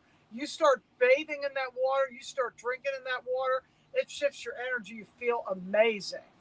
Well, that water is all because of the minerals, and all them minerals are getting into your skin. You actually drink through your skin. Like That's I've done it right. myself with gold painting. I've been in the water for so long, I didn't drink water for 2 3 days. That's what we did this weekend. We stood in the water down there because we know what we're doing. And the thing is, if you step in the water, when you get in the water, talk to the water. The water has everything in it. And say, water, can you heal me? And it will. It will give you the salt. It'll give you the iron. The water will give you everything. And that's another thing is we went recently, we were out in our boat and we were a part of a lake and it smelled real fishy and all. We got in that lake. Oh my God, I got home and I was just so relaxed because of all the minerals in your lakes and your springs. You know, that's really good. But we got to get back to the chat because there's a lot of people asking questions in there. By the way. Yeah, there's so many in here. I love it. Redmond's salt is good. People are saying Redmond's. I remember that. So if I'm looking down, I'm reading the chat on my phone. It's easier than seeing it up here. Right. Hot Springs at Goats. John Dunn Bridge. Okay. We're going to ask Worst them. thing is you could do is You paint gotta your talk about nails Gene, because too. your nails is a detox. You shouldn't. Okay. Yeah, there's a lot in the chat here. Yeah, there's a lot there. And I think, go ahead. You want to ask, hey, Matt, you want to answer? Answer one question. Go Is ahead. the goats. Yeah, Now, I say from what I could tell with goats, they're actually really good. Now, sheep, I don't think so. Sheep is really meant for the fur. They were designed for the fur. Probably need to use them for the fur. It's kind of like chickens. You have them for the eggs. You don't really need to eat them or you lose your eggs. Yeah. So it's like you work with the balance with what's in front of you. Now, goats, I say, shoot, if you got mountain goat, you're winning. Oh, yeah. You're winning. Right. But, I would say raisin goat would be great because they are happy and, you know, same thing as pigs. Now, see, the thing is your store-bought pigs, Well, they're ornery. Well, so they're they've still got their spirit. sorry. Go ahead. Well, they're ornery, the pigs, yes. But there's goats that fainting goats and such like that. Don't eat that. If I was you, I probably wouldn't go for them. You know, the spazzing out goats, the ones that are falling apart, the ones that are getting too domesticated where they're starting to have trippy problems. That might not be a good goat to go for. You might have the same issues that goat's having. That's true. So Have you seen goats Might with consider. dreadlocks? Have you ever seen the goats with dreadlocks? goats with dreadlocks. No, Man, that'd be but- cool. I thought those ones are like, are those like Jewish goats? They're doing some breeding stuff and mixing. Hey, I want to say you got Jean Hudson. I don't know you know who she is, but she knows the foots. We started learning from her years ago. It's been years ago. So anyway, so I just want to say I'm glad to see Jean Hudson. She, like I said, she's been out there. She's known it for a long time, and just an old friend of ours. So it's good to see her. Yeah, she's a rock star. Cool. We like our rock stars in the world. You know, the whole goats and sheep thing, that's biblical too. That's like my sheep hear my voice, and goats, they're more rebellious. You want me to go some of my notes? I got some cool topics. I know I just Go bullet with statements. your notes. Do it. Okay, so we kind of gave you a little bit about what's going on with the Bigfoots, and you know what we need to do is put in the rangers' hearts to work with the Bigfoots. That's probably the most important thing. You know, it's the only way. I mean, that's kind of that. They're unmarked rangers. They're not. They're not from a branch of the government that you could see. They're not. They probably don't have no name tags and all that kind of stuff. And Those are the Bigfoots we're talking. Those are the rangers we're talking about. The other rangers are the ones that are hunting the hogs. They actually was in the group and talked about it in the government societies and such like that. And they're like, okay, we're going to hunt down the hogs. You know, those rangers put in a good hearts to make sure they shoot their kills and do what they need to do. And if they do see a Bigfoot, put in their heart to know what to do in the moment. You know, help them out in a good way. But then you have the off branch rangers that you won't be seeing. And they're the ones that you want to say, put in their hearts to, well, put in their hearts to consider to work with that being. Right. There's a certain words. Those are certain words. Right. Those are the words. I agree. But put in their hearts to work with the being. But yeah. Okay, and so now I'm gonna go on switch gears here. Adam and Eve. We didn't know this till recently. We were found out that when Adam and Eve. Plus, we are atoms, and according to Jim Morrison, at first he told us, and then I wanted to quote it in a chat, and then he's like, "Well, I don't really want you to quote it because it came from God." And I'm like, "Well, let me. Okay, well then I'll just say it came from you." So Jim Morrison's a hoot, but anyway, he says we're atoms in an electrical world. Is all we are is atoms in an electrical world. But anyway, Adam and Eve, when they fail, or when they broke God's rules, because God's rule is really simple, very simple. I mean, God talks to God on him. He made a flower and he made a butterfly, and together they can reproduce, and that's it. That's the law of marriage. That's it. That's everything is built off of that. Go ahead. You want to say something? Yeah, it's when the butterfly wanted to land on the flower. That's when he knew it was good. That's when he had to land, the first part of the math, the fruit, the flower, the second part of the math, and the butterfly that landed onto the flower. And that created the math problem to balance out to where everything is protected. The innocents were protected. Innocents were protected at that time. But And yeah, so everything got created from that. And that's the rules that rule. That's rules that rule. So when Adam and Eve broke the rules, which I call the rules of marriage, but anyway, when they broke the rules, and I don't know exactly what they did. That's when plasma. You want to say something? Yeah, that's the Go ahead. that's rules. It's not it's Adam and Eve. Adam is the atom, and Eve is the energy. And before they were one atom. It was atom and energy together. Now, because of whatever they did, they split those two apart. So now you have energy and atom, and those two do not blend no more. So that's what we're working with in this world is energy and the physical. You have the two energies. You have the microphone that's picking up the vocals, the sound, the energy of me coming into this, and then you have a speaker that's catching what I'm saying, and it goes into you through the energy of another battery system. Right? But yeah. You say another way, electric and magnetism then? Yes, electric and because that's where Zeus comes in, you know. There we go. There's where we go. See, Zeus, all the Greek gods are not deities or beings. If you ever see one that's a deity or a being, I don't know what it is then, because what these beings are, the way they were able to write these Zeus down is because of energy. He is energy.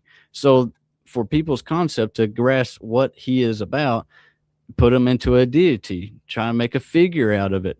But there's no figure for a being, for the light. There's no figure for energy. There's no figure for sound. There's no figure for the planet of love, the planet of war. No, those are just energetic energies that you take hold on whenever you need to use it in your life. So that's with all the deities of the gods. They're not deities. They're just energies that you need to take upon onto this world because they're elementals. It's the true physical element of this world that we work with. But yes. It could be collective, and that's why it's a god. What was that? It could be like a collective, so that's why it's a god, because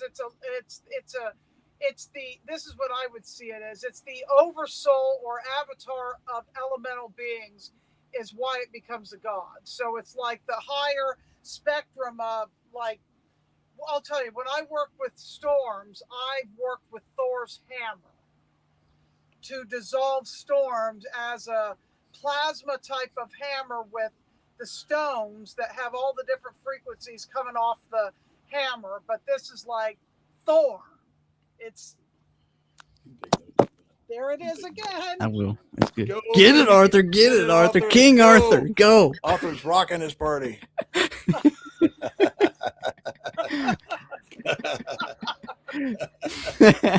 He loves the energy. Good information. Good energy. It's a lot of energy for him. Because he'll go to sleep. Hey, Arthur. For a minute, Look at him. and This he'll cool. wake up. He's crazy. He's a wild man today. So you're using a Thor hammer. You're using this physical thing. That's the part of the way to use Zeus's power, Thor's power, is to see him in the figure of a being, which is you being the figure of the being. You're the deity you're talking about, and you're the one that used it. Using the hammer, right? You see- in the etheric, but it's still it's a tool. It's not Yeah. physical in the way that's physical here, but psionic powers out there, like, but it works somehow. It does. Okay, Yeah. I got to. It does. But it's Okay. not me doing it because it's like it's done through me and I observe it. I Because don't set you're- out, I'm going to go use Thor's hammer to battle the storm. Because No. if I do that, it'll make me sick. So it has to be done through me. Right. You're just the messenger for it to happen, Yeah, for nature to take its course. Right. Exactly. Right. Yeah. Okay, I'm gonna get you two back on track. So that was the point, was when Adam and Eve kind of broke the laws. That's when plasma came in. That's where birth pains came in. That's where the electrical signals we have now from pain. That's where that came in. Yeah. That's Oh, where yeah. the compulsions and such like that happens. The electric compulsions you get. But yeah, that's where that static energy comes from. Zeus is static. Zeus is that lightning, that in between. And so If would anything, also be we're Loki, using. right? Loki too. Well, that's the opposite energy, but yes, you're right. I'm trying not to Loki lose is course, supposedly but lightning and Thor is thunder. But I know it's not an exact science, and it's left to interpretation depending on whether you're looking at Greek, Roman, Norse. They're all just slightly different in the personality of the thing that they're portraying. But right, I which is wonder the how difference. this relates to alternating current and direct current and Tesla. Okay, let me get this in. Okay, But just go Well- where you're going. But then putting that out there. okay, I'm catching this. All right, so what we're using right now is one of the two gods, Zeus or Loki, with this energy. This is, I guess, this is DC batteries that are all running this equipment and such like that. You know, same with your side, possibly a bunch of DC, but it's all plugged into AC.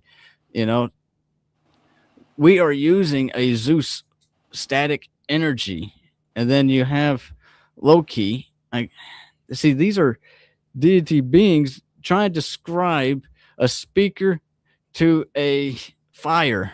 You know, there's like, you see what I'm talking about? Like you have a campfire, and then you have a speaker that's putting out sounds, you know, on your side and on my side, however. But yeah, so there's two different types of energy frequencies you're dealing with. There's so many different types, but one controls this domain of a physical light burning or something like that, and the other one controls the energy flowing. But Right. yeah, Yeah. something like that. But yeah. Jane, you want to switch subject? Jane had asked about the bloodlines. And so I was like, she said, Jim, talk about the importance of the bloodline. So in my head, I went straight to the enzymes and about your DNA, and you inherit everything. All your ancestors are with you because it's in your DNA. If you know how to swim, it was because it's in your DNA. Every animal we have, we learn that stuff. We know, we understand this stuff. If farmers know everything, they see it. They know, how in the world did that chicken learn that? Well, because it's mama. I know their mama, and their mama did that. But everything is passed on, and the mama was passed away when the baby was born in an egg. But anyway, that's just talking about the bloodlines, and I'm trying to think what the bloodline. I know I go into the Because DNA. yeah, like if you look at turtles, they don't even meet their mom, and yet they, after that egg hatches, they know exactly what to do. Okay, I want to go deeper on that one because Unless there's artificial lights, then they will go the wrong way. That's why we've had to rescue turtles and put them in the ocean, because of that artificial light. They have to go the other way. Right. Well, and this, we have a tree down here that preaches enzymes constantly. Enzymes is like you're talking about that static. That's that feeling you get. That's our enzymes. I call it enzymes. I call it enzymes, but enzymes is your chemical makeup. That's why it's important to have your minerals, your copper, and all that. That's your communication, your instinct. That's your enzymes or your enzymes, and that is talking about your blood. And your ancestors are with you. You know these things, and that's the you talk about the path. You got left and right. There's one, and that Bible verse talks about. It breaks it in two parts. One, it talks about there's a path that is wide and leads to much destruction. But the second part of that verse says, but there's a gate that is true and straight and through. And that's through your enzymes, right? Through your knowing through your instinct. That's through God. That's that perfect path that you know, this is where I go. So I always tell people, jump on your instincts. Always do your instincts. A lot of people are learning that because the way the world's getting. If you don't follow your instincts or your enzymes, you're going to get in trouble. If you don't go through that door, breaking the doors. Sorry, Yeah, Jim Morrison's coming through, of course. But if you got to go through the doors. Jim Morrison? What You his do? energetic, yeah, his So, energetic but- energy. So is he alive or not alive then? Because some people say he's still alive. He doesn't want to say. No, It doesn't I'll matter, tell you. maybe? He has. Yeah. I'll tell you. I do know stuff about Jim Morrison. He kick me later. He can kick me later. Yeah. But Yeah, he has. speak it, so- Yeah, he speak it. Yeah, he said speak it. Didn't he? He hasn't stepped into his higher self yet, and he's going to have to come back because of the crap that was done to him when he was here. It gives you a little insight of what's going on. And his father All the and crap, that stuff. right. And in his songs, the 7 mile dragon, 7 chakras, the blue bus, that's a real thing. That's a real thing. And there's going to be blue buses come. If we don't, there's a shift. It's going to be physical or conscious. And if we don't, as humans, get conscious, make our conscious shift, we're going to get pushed around by the physical things are coming. There's shifts coming. One or the two. Just like mom and dad, looks like your grandma said, get out of the house. You're going to go play. I don't want to go outside. Get out of the house. You're going to get pushed or you're going to get switched. There's shifts coming, physical or consciousness. And with Jim Morrison, I'm tying that back to him somehow. The bus, the blue bus. Because, that was something he brought up. And I'm like, dude, makes me nervous to think. They will have to, like some of the Bigfoots are actually leaving Earth right now because they're like, we're not really sure what shift's coming, but we don't want to be in this mess. Because if we as a human beings don't consciously get right, we're going to get right. I promise you, we're going to get right. Gaia is not sitting around waiting either. She's moving forward. She's going to get right. We're all going to get right. But anyway. Is that sort of like when the dolphins at one time beached themselves? There was a whole collective of dolphins that left, or even when the Mayans left, when they knew as a collective it was just time to go. Right. Yeah, and some of those blue buses do not have your interest, and some do. So what a mess that people are going to have. It was sad. What the humans did at that moment. It was whether it was CERN that just started or a certain war that just caused certain waves around the world. That's what got the beach whales and the beach dolphins and so many other things. It was that time period. Look up what happened during that time period. What war happened that year or that previous month or something like that. Maybe it was Because Fukushima that's what happened. for one. There was Fukushima and all those things. It's different things that happen. Now my concern is these data centers because the amount of resources that are going to be used and our water. Right. Mm-hmm. Well, you made me backtrack in my mind. You're talking about the trees. You're talking about how you see some of them bent limbs. Well, we talked to a tree this weekend and it had bent limbs. And I asked, I said, what's up with that tree? You know what? That tree did that himself to a fallen tree that was, the guy had cleared the land. And that was, he had bowed his limbs towards his buddy that didn't make it. Yeah. Oh. So that's why not some Bigfoot's do doing that. that for play.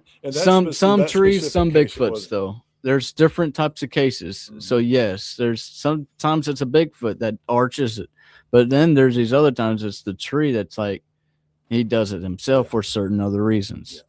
Yeah. But that tree had tilted its down towards its buddy that didn't make it. Mm-hmm. Yeah, it was pretty sad. Yeah, but that gets back to your beaching dolphins and how some of the animals don't want to do this. The right? collective energy. Yeah, the collective energy is not going in a right direction. And also the secret things the government does. They like the dolphin. I feel off that dolphin story right there. It might have been a secret ships or something like that doing certain subsonic things. Dolphins ain't from Earth anyway. The octopuses, but go ahead. Well, don't get me off track because they got mercury in their blood, and that's the planet Mercury. The Mercury. That's the planet Mercury. Messenger planet. And you know why the planet's Mercury? I got so much chills talking about that. But I was supposed to be on the other topic here. I'm playing. Oh, it's the yeah. Okay, so you know why okay, because we're going to be talking about the dolphins. You know why the planet Mercury is Mercury? Because Mercury is able to withstand the extreme heats of the sun, but on the backside of the Earth, it's solid. Backside of Mercury, it's solid because the amount of fast heat coming out from the sun, it creates a vacuum on the backside of that Mercury planet, and it cools it off to a certain hardened. It's like negative temperatures or something like that. I forgot what 400 negative plus Celsius they're talking about, but it is frozen on the backside of Mercury, even how close it is to the sun. I'm trying to catch up where I'm going. It's okay. It's good energy though. We're Crazy. just talking about the Mercury and the messenger, Mercury, the messenger, right? And then okay, yeah. So that's why the planet Mercury. Well, that's the mineral that's on Mercury, and that's why it's able to withstand actually being a planet because it's frozen on the backside of it. And then that also helps you out with dolphins and why they communicate so well and giving easy births to women and so many other healing ways that the dolphins do. That's why the government doesn't want people to do anything with dolphins anymore, because their connection to the sun is extravagantly freaking beaming out of them, so they can really see beyond through you and be able to help you out in a subatomic way with sound frequencies and such like that. They're very powerful in those ways because they got mercury in their blood and so many other things going on with them. Before we go to Gina, and they got hair. Ain't that something? Mammals with hair. I mean, that one of the comments was talk about the blood. You've been talking about, but I don't know what they mean in what way. Yeah, there's so many ways to talk about, like you said, the DNA. Also, what Gene just said before we get to what Gina said. Gene said people think that the aliens come from above. I believe they've come from the oceans. We have not even touched 1/10 of 1% of the ocean. See, I always talk about. Everyone talks about the ETs, the extraterrestrial. I always talk about the interterrestrial. No one talks about the interterrestrials, and I believe the same thing, Gene. That most of the ETs are intraterrestrial. They're not even extraterrestrial. Interdimensional. So yeah, interterrestrial. Yeah. Mm-hmm. Because there is.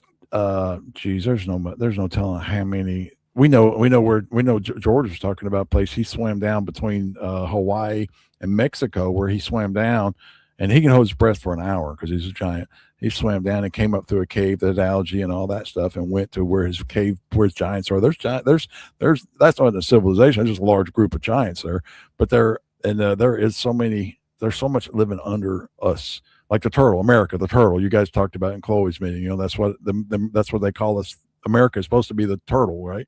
Turtle Island, yeah. Turtle Island, right? Because there's so much underneath us that And then I think Gina said there. Gina was saying that they're weaponizing the with the sonars. Right. It's that stuff's got to go. That's exactly. Yes, I just wrote that down, and I'm glad Gina pulled it up. That's exactly what was in my head. I was trying to talk about that about the dolphins being beached. That's what happened. I was writing the SSP programs, the super secret soldier. Yeah, super soldier programs. Yeah, they're super soldier programs. What did I wrote? Well, okay, maybe that's part of it too, in a different. Maybe they need to be part of it. Try to help out. I don't know.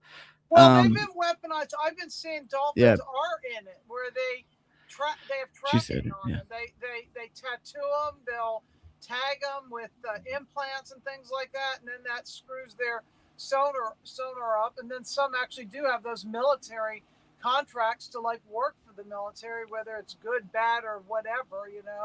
They're doing it. Whatever they're doing. Mm-hmm. Well, they're doing. We do it, even though we don't want to be doing it. When our consciousness has been extracted and cloned, we end up doing it. When they come to us, like in our dreams, and I've just heard, when you wake up, you don't consent to this stuff. Remember to say it when you wake up. I don't consent to this shenanigans that goes on in the astral. Right. I want to say goodbye to For Me. I guess she's got to run for now. And also, when I laid down to sleep last night, I'm like, okay, I'm leaving. I'll be back maybe tomorrow, maybe not. I believe in that stuff. I leave his body. I ain't like everybody else. I'm leaving. I mean, people, what do you think you're doing? You go in the spirit world, you leave this place, right? We're spirit.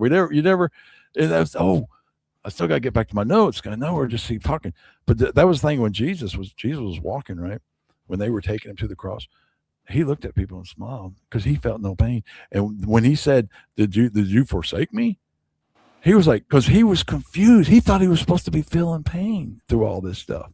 And that's some crazy stuff. But he was spirit. He knew It was the couldn't truth. tell anybody. He's like, I can't even tell people. I'm not even feeling none of the pains that they put on me. Like all the thorns that they put on them, and the poking and the prodding and then the punching and the whipping and the lashing and so many other things that was going on. He was just like, damn, I don't feel nothing. Oh, that's because if The you whole leave your time. body, but you're observing it from outside of your body, is why you think? I think it's truth. I think it What was do you think the reason is? you can only access that if you're in the spirit of truth, and the spirit of truth to protect you, because that's how innocent God is. He's just as pure tone as a pure tone. If you're solid, you're on it. You won't feel it. I mean, Protected. we had a chicken hawk. We had a chicken. We talked to the chicken after he died. Chicken hawk took his head off. God yanks you out of this body. You do not feel this stuff. People believe that you know as well as we're just spirit. We're just coming and going from these physical forms. But we talked to that chicken. That chicken never felt no pain. No, It's just the body's nerves. It's neurons just jerking around and such like that. If you do see the chicken just flopping around, that's just the body. That's not the spirit. The spirit of the essence of feeling, that's out. But That what about spirit's people gone. that have had like PTSD, myself included, for no reason, just for things I've seen in my dreams? Like you're in these programs and you feel like, even if you don't know if you were worked on yourself, but you watch it and it's like painful to watch, and because they're extracting your consciousness and they're wanting to see how your consciousness reacts to seeing torture. That still, unfortunately, can go into your cells. So we have to clear that to be to this higher state, like you're saying, because they want, they've wanted loose energy from us. Yeah. Well, that's what they were doing with the dolphins. Sound was also weaponized sonar. Thanks for keeping that up, Yes, Regina. yeah, So that goes back to that. That was the secret part of the government doing their techniques to weaponize and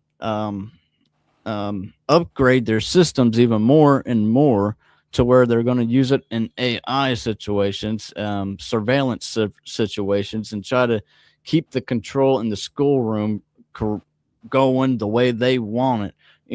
They're really enthusiastic about full control. Now, individual on the outskirts are in the same programs, not recognizing what they're doing. They're promoting that too. So you gotta watch out for. Well, you don't gotta watch out for nothing. I'm trying.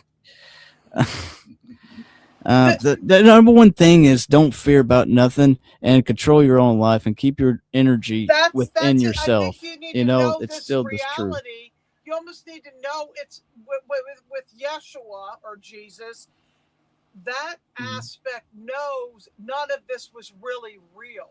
So he wasn't invested in it. It's not like Neo being plugged into the thing that you get so involved in the game that you think it's real, so your body therefore begins to react.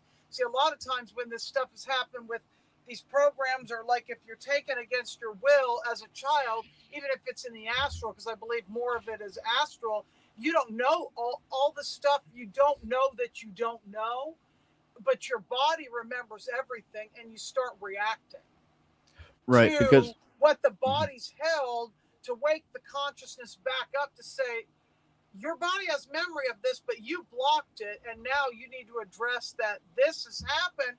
And on a higher level, it's not real, but you have to totally own all that till you get to the point where you become empowered instead of disempowered, and then you can know it's not real. And then maybe eventually those electrical circuits will click where you don't feel the pain and all that stuff. You don't feel those electrical charges because you have to become neutrally charged, is what I'm hearing.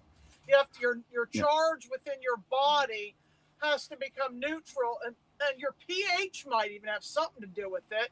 Having the right pH to By help knowing. with that charge. Yeah, going through that gate. I call it like this. I tell people that you have I call it a soul that's inside. That's like the earth. If you drill down, you'll hit bedrock. That's Gaia's soul, that hard, soft, that hard part inside. And you have to keep your soul strong because your outside is all energy. That's your aura.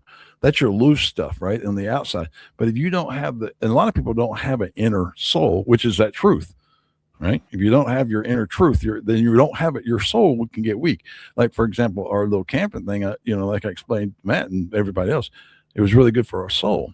And like a baby laying on a mom is good for the baby soul and good for the mom soul. So the soul is like a thing inside that should be hard, but that's where the power and the battery is. And you should have your own battery. That should be your own power. You should be self-powered. We're not supposed to be powered by outside things. We're supposed to be powered from what's inside of us. We don't see what the supersonic sound waves the dolphin's putting out. That's the same way as what a mother is doing to the baby in the same moment as the baby is on her chest. There is so much energy transferring going on, timelines going through the baby's head. The future of his life right there is in her hands right now, and she's working with that energy. Now, it's still, I'm like, Chloe came in. Hey, Chloe, sorry. Put that wig back on. Go get that wig. Go get that wig. Hey, Chloe. Matt. You address this for Gene, Jim? Yeah, we will. We will. Yeah, I want to see that. Just one second. I got to. Hey, Chloe. Matt has started. Well, he joined your club. Come on, man. Come on in. I heard there's a pink club, and I'm here.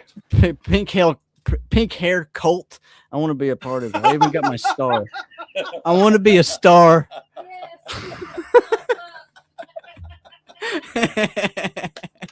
Am I in? There's a club I heard about. I gotta be in it. You're in. I'm in. All right. That's so funny. That's hilarious. Oh my Yeah. God. What was that? Let's see. What did Gina say? We want to address Gene and then Gina. Okay. Let's see. Oh, this is Jean here. Okay, Jean.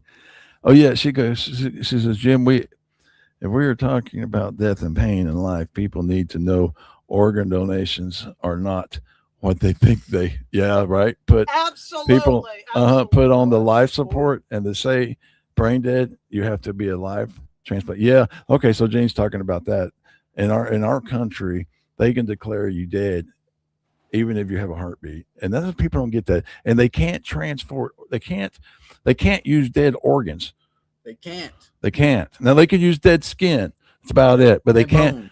Yeah, bone, but they cannot take. So these people that are doing organ transfer, they're I'm just telling you, they're keeping these people alive. Which even for the nervous system, the body has to be alive for them to pull out the nervous system through the skeleton or from the what's that neck part? That spine up through the spine. Bridge? Yeah, your spine and such like that. They're trying connects to your spine with your they're trying to pull that out of you while you're still alive. People don't understand what they're doing while you're still alive. And Gene's on top of it. Yeah. There's a few topics there. You're talking about the hospital. Those are a horrible place to give birth because if you give birth to all these other spirits, a hospital, the military operations, all these people that are born, a lot of them jump right back into a body. One of his buddies died. One of his buddies passed away, and we found out he couldn't go home because he couldn't find his heart because they had his heart on ice. Anyway, he ended up eventually through the energy of his body was able to go home, even though his mom had his ashes.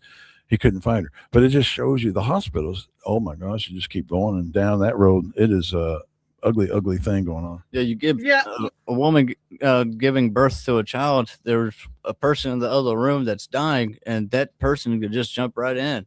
He sees a light, he's just going to go straight to it. It could be the false light where it's a light for this baby to get his spirit, and it's like other spirit sees it and they just jump in it before the actual spirit goes into it. So sometimes it could be like that, and hospitals there's a lot of mess. We remember during the that pandemic thing and how the more people they got in the hospital and the more people that unalived there, the more money they would get out of that whole situation. So yeah, and they've set the birth to be 9 months, and they ain't accurate. You can go 10 months, 12 months, you can go 8 months, 6 months. This thing about this is when you're going to have your baby. That's just crap. And then of course they cut that cord as fast as they can. Of course they want to grab the essence, all that, and the baby should not be cut. They should let that all the nutrition is in that. So they're selling that, making big money. It's just money off of poor old humans. Oh, don't you want to take care of your kid? I want to sell this part out of your kid. Can we just there's horrible people. I mean, some of the people don't recognize what they're doing, and I don't have a judgment against them because they just don't know. I understand. They're doing their job. But yeah, Gene's definitely crack. There's a lot to crack open on that one. Ever hear of energy vampire illusions made from fat? They're like programmed cookie cutter shaped people made from fat, no bones, organs. They merge into one body, energetic. Boy, that sounds like the Men in Black to me. Yeah. We were just talking about that the other day. I was talking to Matt. We were trying to figure out how do they transfer like your spirit. And what they do is they have to keep you so they can transfer keep my you on a battery. Yeah, they got to keep you on a battery as long as it's moving. But we were looking at that the other day.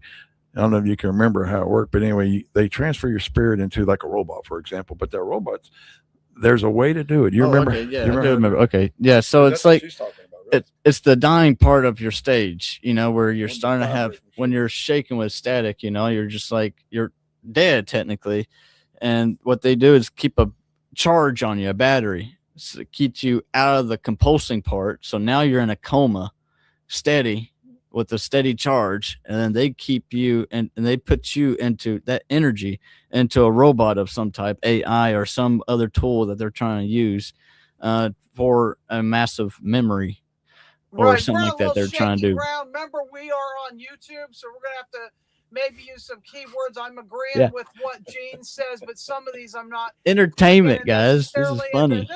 Yes, that's right. We are not diagnosing, treating, or prescribing.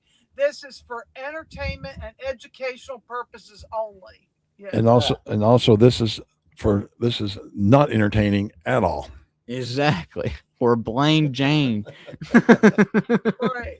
But that brings in the data center. See, that's them trying to move the consciousness of a lot of people and keep them in 3D.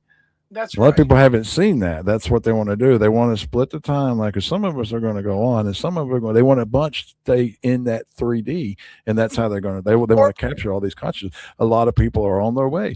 A lot of people have already volunteered for it. A lot of people love science, right? Or their version of a 6G. What I get is it's like a geometry that's not sacred that they've created that holds your consciousness in like a spider web, like an inorganic kind of a spider web energy, like it's a net that holds you captive, which is another frequency fence that we can't get out of. Yes. Right. Well, if it's a 6G, that gives me an idea of what they might be trying to do is, like the human is the 6, like Iron Maiden. The human of the carbon. Beast is 666. 666, right? Yeah, right. And then that's 6G. 6G. They want to go to 6G. They're trying to blend the technology with human, make those two the same. Transhumanism, right? When the singularity comes in, right? Electronically way. Yeah, I heard a guy. And electronic thinking. Yeah. Last Sunday, I was talking to a guy at the thing that I did the speaking engagement at, and he was saying that there's a race between the AIs, and it's which AI. It's one that I've never heard of that he thinks is going to win the race. It's not ChatGPT, it's not Grok, it's not Claude, it's not Gemini. It's one I've never even heard of. I can't remember. I can't remember all the AIs. And is this going to be the one that is like trying to take it all over? Right. Well, that goes back to the Black Pyramid or some pyramid in the center of Alaska. Yeah. And the Greys are over control of it. And I heard Dad say, oh, let's just get rid of the pyramid, like destroy it or something like that. That concept came through. And God's like, there's no reason to destroy nothing. Everything's been there for a reason, so use it for a good reason. You just have a bad controller over the AI system. Change the program, you have a whole lot better outcome. Oh, So instead of the grays, why don't we use a smart freaking human that wants to help people or something? okay. So you brought up the grays. There's like a gray infestation, but I do want to address the movie because I went and saw Disclosure Day, and there was a lot of good in that movie. It was very activating, especially after doing the Gina's conference the day before, the Summer Days conference, wide open to go see that. For me, it wasn't the alien thing at all. That was like 10% of it. That was nothing. It was the disclosure of all the programs, of the PTSD, the targeting, what happens with animals, the clicking, the whole thing about remote influencing, remote, making Manchurian candidates or psychic assassins and all these kinds of things, that actually my body actually went into a PTSD because I identified with that anchor woman, because my memories of all that stuff is still coming up. All that nasty, this and that, the SSP, all that umbrella term for all those programs. But there is a, part of what David Icke said, and I do agree with this, is that they're trying to also make it so we are sympathetic to the grays. Right, And psyop. That's what he said. Yep. If you That was my notes. see aliens, everything is like gray aliens. Although my aliens, if I have anything to do with aliens, they're purple. But still, I prefer it didn't look like those eyes and that. I like the Martians myself. Those are my buddies. Yeah, they're engineers. They're engineers. They're out of everybody's business and into their own toys. But now the clicking sound, you brought that up, and it brought up some other memories to you and such like that. Well, the thing is, one of the energies I collected up from the clicking sound, it's a like putting a battery on a speaker. It makes a thud, thud, thud. You flip the polarity, the speaker goes one way, and the speaker goes the other way. You put a charge on it, it goes one way or the other. And then the sound of frequency of my voice going through the speaker right now, it's not going thud, thud, thud, thud. It's a waveform that's able to hear what I'm saying. You're able to hear what I'm saying. The clicking is like a battery, and they're trying to reset your thinking to their program and try and program you the way they want you to be programmed. Ooh, I can see that. So, I feel that as you said it. So it's not just Morse code. And you're picking up on a memory that they were doing to you. Oh, yeah. I can feel that. Oh, my God. But what do you think about, we know that they're really trying to socially engineer that the grays are okay, and we have to accept the grays now. And I'm not saying that, I'm not going to lump and say every gray is bad. Not all humans are evil, but I'm a God sovereign free being, and I'm not going to bend the knee to anything except for like God's source first eternal. That's the way I look at it. I'm not bending the knee even to what's considered the guardian races, because any of these things, even though I subscribe to them more than other ones, but to me, any of these things can be hijacked. So it's like we have to like boundary test it with our body, and how does it feel against us? Does it feel abrasive? Does it feel like it's like invasive? Because if there's a thought form, even if it's from good races of beings that want to protect us, and this is the way it should be, if that feels invasive, I'm going to back off a little bit and hold my distance and ground, say, I'm just going to wait on that, and I'm going to think about that. And I don't care if I don't have to have transmissions from guardian beings or from other races or even bugs or crystals. I don't need this every single day. I'm here to have a human experience, and I might just need to back off a little bit, because some of that shit can be fabricated, I think, and we just don't know. What do you guys think? Yeah, and that, I reflect on, people I know, like Chloe. She can tell you she's worked with the grays, but she's just getting tired of double cross. They double cross you. And I'm with you. David Icke says it was a psyop, basically soften our opinion against the grays. And I'm like, I get that. And see, our Scott Bigfoot, no. His originally, no. He didn't want anything to do with the ETs. Didn't want to work with them, nothing. No, he has worked with them. He was working with them because of their technology was good. A saucer that he went Yeah, into. it was a solid one. Yeah, that's what he Or- said. So they're mixing, they're using our vehicles and stuff. Anyway, he had worked with them because it was helping with the mermaids to help the water. They had the technology, so he was trying to work with them. And at one trip, when he was up in the ship, there was someone else on the ship that wasn't supposed to be there, or whatever. And then Scott's like, "I'm out," because he knew how they are. They can double cross you, right? And he started jumping up and down. Of course, they basically crashed that. They didn't crash it, but they just basically almost crashed it to let him off, because he would have destroyed that ship. But You know, and not all beings are bad, because we're scrolling in.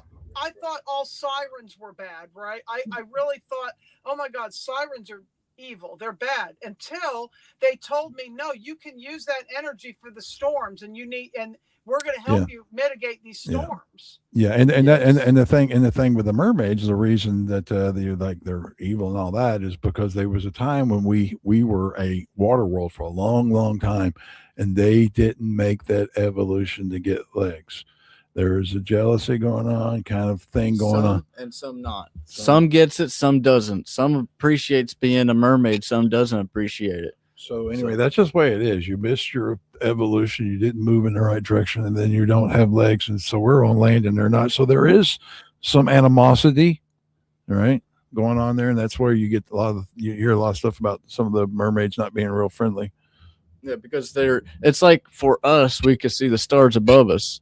For them, they see land above them. And they're like, oh, there's a lot over there. What's going on over there? It's the jealousy of like being a smart fish, like a dolphin. Man, I can't walk on the land. Damn it. Yeah. You know, such like that. It's a missed evolution step. It happens. Because like I said, they didn't think we were ever going to get land back. That's how long we were a water planet. And you want to switch gears? You want to go there's lots of chats going on there. I think we missed a few comments. Lots of chats. I was just bringing that up because of the fact that, you know, I see what's going on in our community at large with this whole, you know, with grays and with having to have ET contact all the time. What about having human contact, like being a human and knowing that if you're an ET, it's because it's in you. Maybe all those races of beings are in you, and they holographically project out, because we're everything. We have all these different kinds of DNA in us. Wouldn't you agree? Yeah. Sorry, I missed something. There was that last part I missed. You said we have all kinds of DNA in us. Yes. Because when we were created, you know, like I will trust the cat, the feline beings, because I've had experiences with that. My cat Freya projected herself to me as a tall white feline, so I resonate with that and I trust it because I've had the experience. Well, you brought up the feline cats, you know, being the slit eyes, and the regular lions and such got round eyes. And I know that this cat's been genetically modified with snakes. I know that because of his slit ambush predator eyes and the fact that he's like a vampire. I know. Yeah. Well, the cats, supposedly the cats and the honeybees are both Egyptian products, because, you know, you think about the honeybee, they hoard, right?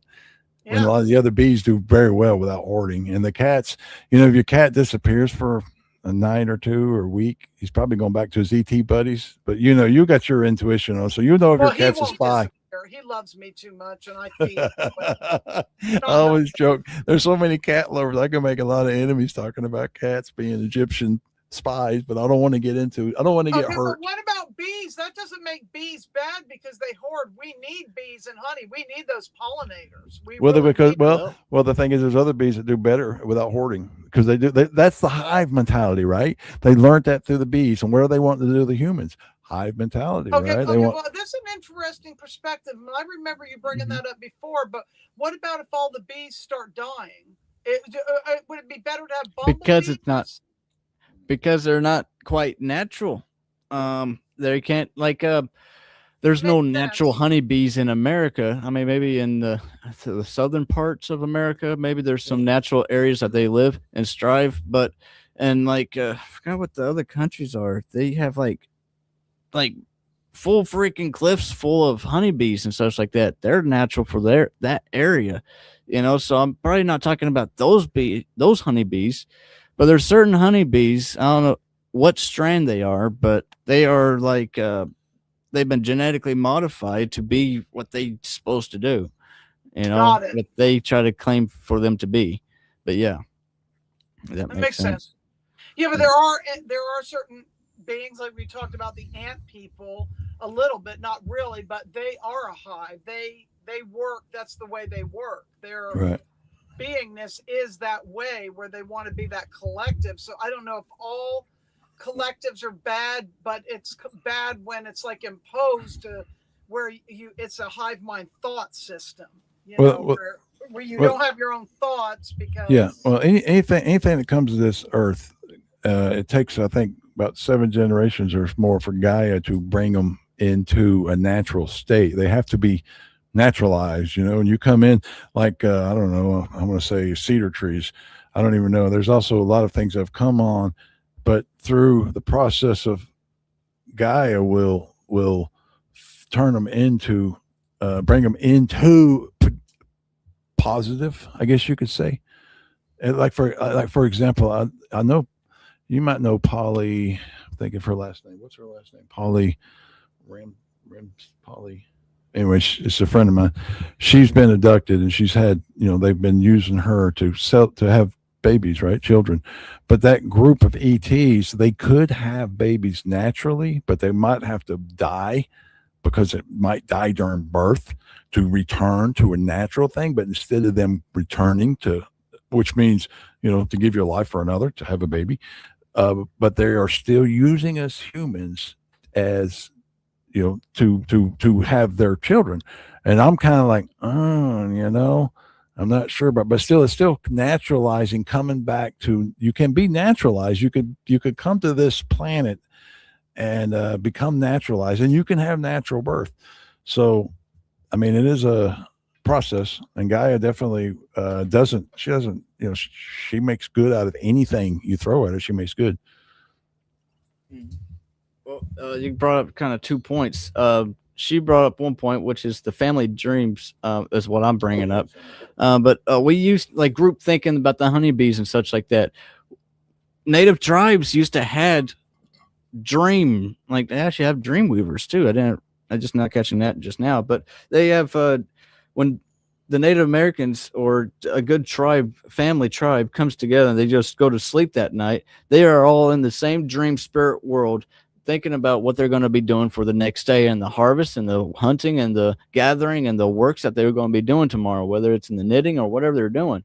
It's a group thinking. It's really good if you use it in a good direction, but you can get into groups in your spirit side whenever you, like in your dream world, where you be a part of this work ethic team over here or this school mentality over here, and you're trying to figure out where you fit in with this group. And that's a flaw system, because you're trying to fit into a group of people that are not of you, you know, to help you in certain circumstances. But the other part is propagating the earth, is what Dad was talking about. Yeah, I've got some mixed ups there. Go ahead. Yeah, it's propagating. We got some another comment here from Okay. Let me give you 1 second. Yeah, propagating the earth. We're supposed to not like be sexual about this. We're supposed to help the earth out, is what we're supposed to do. We're not supposed to like, it's our lives and we get to like have billions of people on earth. No, we're supposed to help the earth. We're supposed to propagate the earth, you know, prosperity to the earth. We're supposed to give ourselves to the earth, you know. It's the misconception of the Bible for some reason. I don't know how it got misconcepted. Well, when we lived longer, there was no need to have all these. There wasn't no need. Yeah, people lived longer, and then they could become enlightened, where now it's about reincarnational cycles and harvesting loose energy. They want us in that reincarnational cycle because we're a battery to them. Which is a slave mentality, where you get used by them that are using you. Because of 9 to 5. Man on the menu, like in the Twilight Zone episode. And whenever it gets real bad, just start growing your own tomatoes and say, forget them. But yeah. Well, Gene brought that up. Gene, I got my wires crossed. Gaia, how she does it, I got to tell you, the 7 generations is what Bigfoots do. Like we don't do, but like for example, Blackie was a Bigfoot, and Gene knows these things that raped a girl that Janice Carter knows, and so Blackie was excommunicated, I guess you could say, from his tribe. Now his children were raised by our foots around this area, but it takes 7 generations for like Bigfoot, about 7, to breed out bad things like that, right? That's how the Bigfoots do it. And that's what humans are supposed to do. We should be breeding out genetic things that we don't like. But they It's keep not good. altering us so we can't. Yeah, we never get that far. We're just like, here, kid, go to college. Good luck with it. And We then don't- they just keep assaulting us with needle technology or whatever it is they're doing to us, spraying Right, us, poisoning But us. right, Gene, how does Gaia do it? I'm trying to remember. Well, yeah. It's been a while. 7 blessings. Okay, hold on. I'm trying to continue with what you're saying. The best math problem to see how this is working out for your generation. 7 generations, it's got to be washed out. Well, it's the 7 plagues, and there you have the 7 blessings. It's a math problem. You can resolve your issues really fast with 1 blessing, right? 1 blessing will give you 7 extra blessings. 1 seed will give you a plant that gives you 7 fruits. So then you get 7 billion seeds from those each individual plants, So it's the blessing part. People don't really recognize how fast it is to get past a curse because it's a balance. It's a 7 plagues and you have 7 blessings that goes with it. It's a balance. So you can get out of having to go through 7 generations. But if you're off planet coming on planet, and yeah, that'll be like 7 years because you're not of this planet. So it takes 7 years to try to get you acclimated to this place. And then maybe you can like do something, or maybe 7 generations. I think that was, yeah, 7. Yeah, that'll be like 7 generations.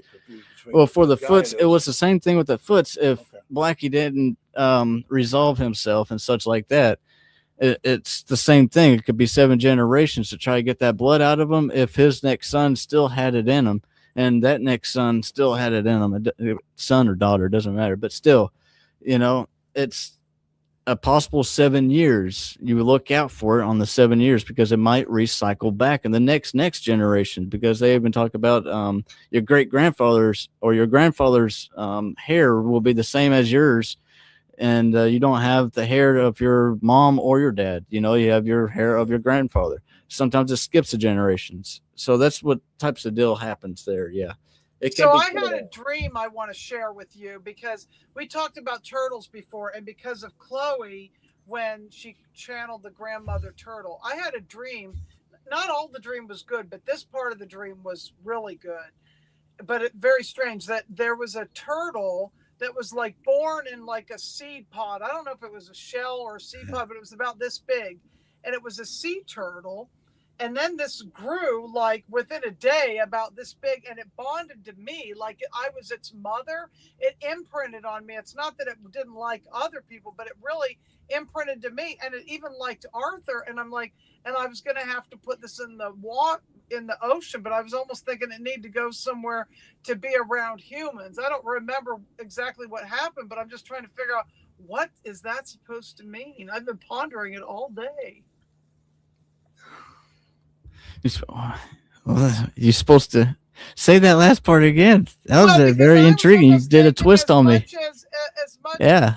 I wanted it to be in the ocean, but I was worried for its safety because it had no training of, did it need to go in an aquarium, a zoo, or did it need to go to the ocean? Where did this turtle need to go? But then I was thinking, well, and then I was getting attached to the turtle, and I knew I couldn't be attached, but it loved me so much. So I didn't know if it wanted to stay with me. I didn't know if it wanted to go off on its own in the ocean. I was like very divided in my spirit of what was the right thing for this turtle, because some animals actually have contracts to be in zoos cool. And things. Like one time I was in a zoo and this grizzly bear told me, you're judging me for being here. He goes, but it's a lot easier to work here than it is to be in the wild. He goes, you guys work for money. He had a concept of money. He said, you guys work for money and it's okay. And I was like, whoa. Okay. Love it. I love it. Well, that turtle, he's pure innocence. Knowing 100% true tone, divine knowing of where and what he needs to go.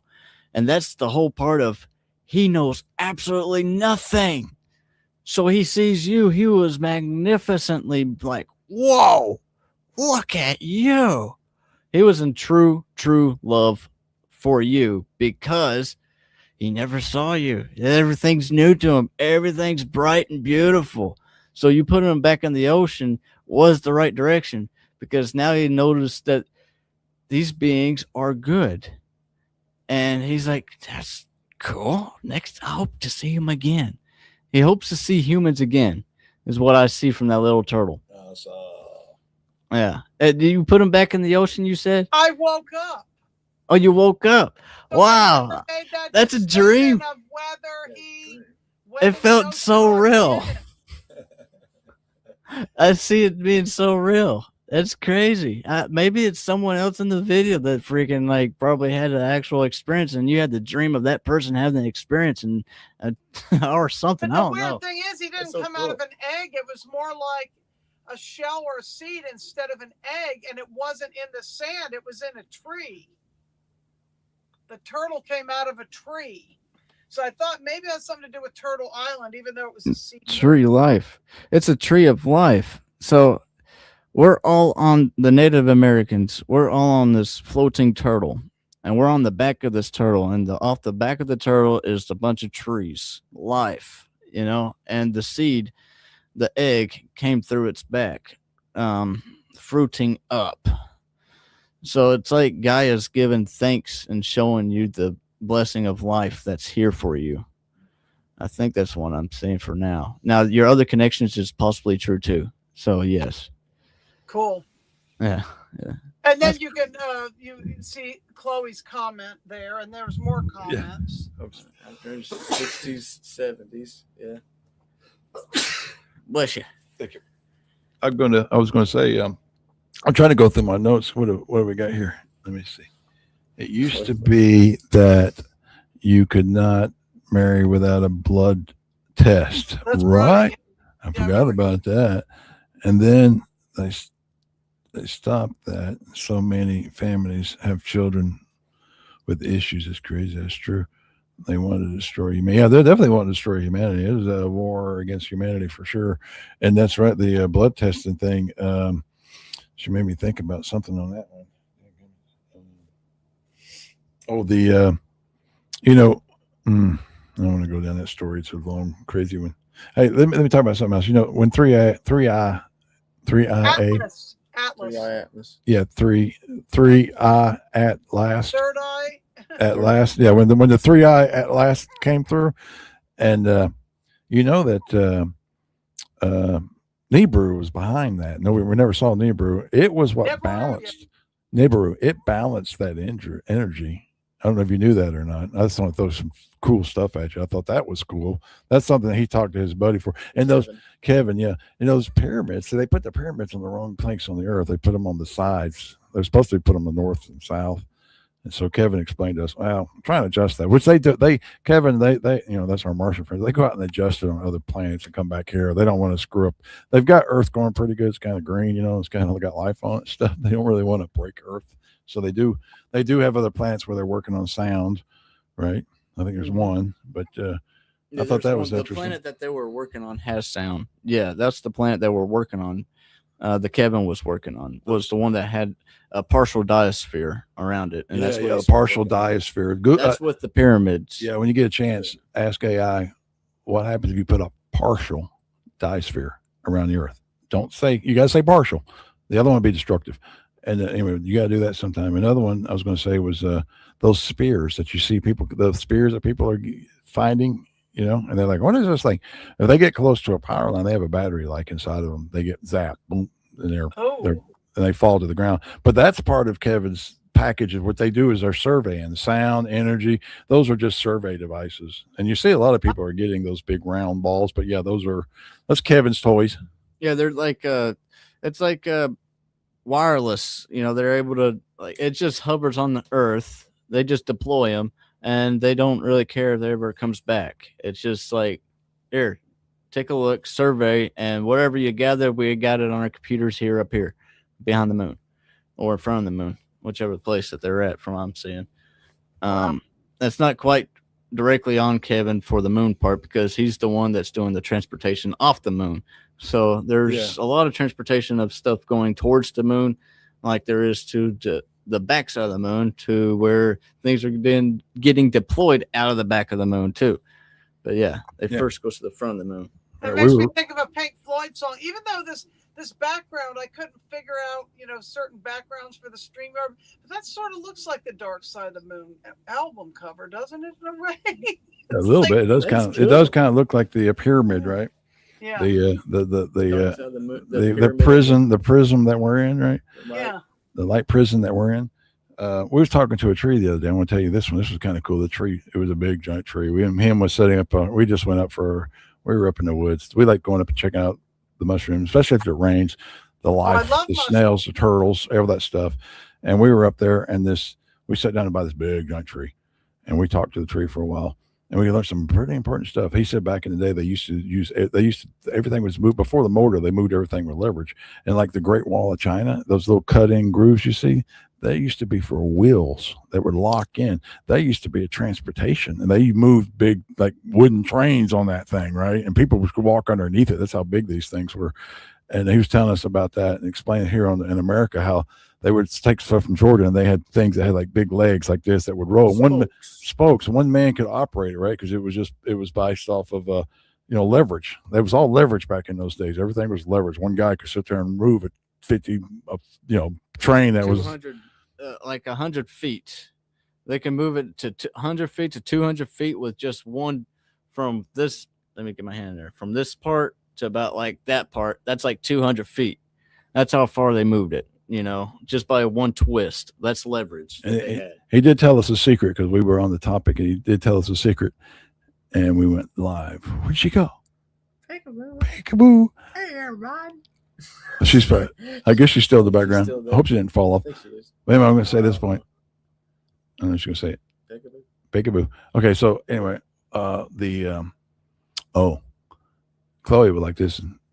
I didn't know this. You have to be a tree before you can be a star. We know that your spirit can become a star, but you have to be a tree before you can become a star. That's a secret. I think that's really cool. Ain't that cool? Poor old Missy got kicked off her own channel. Damn it. Censorship is horrible. Or we are out. Hey, which one is it, eh? We can go look at the notes. Gene's been in there.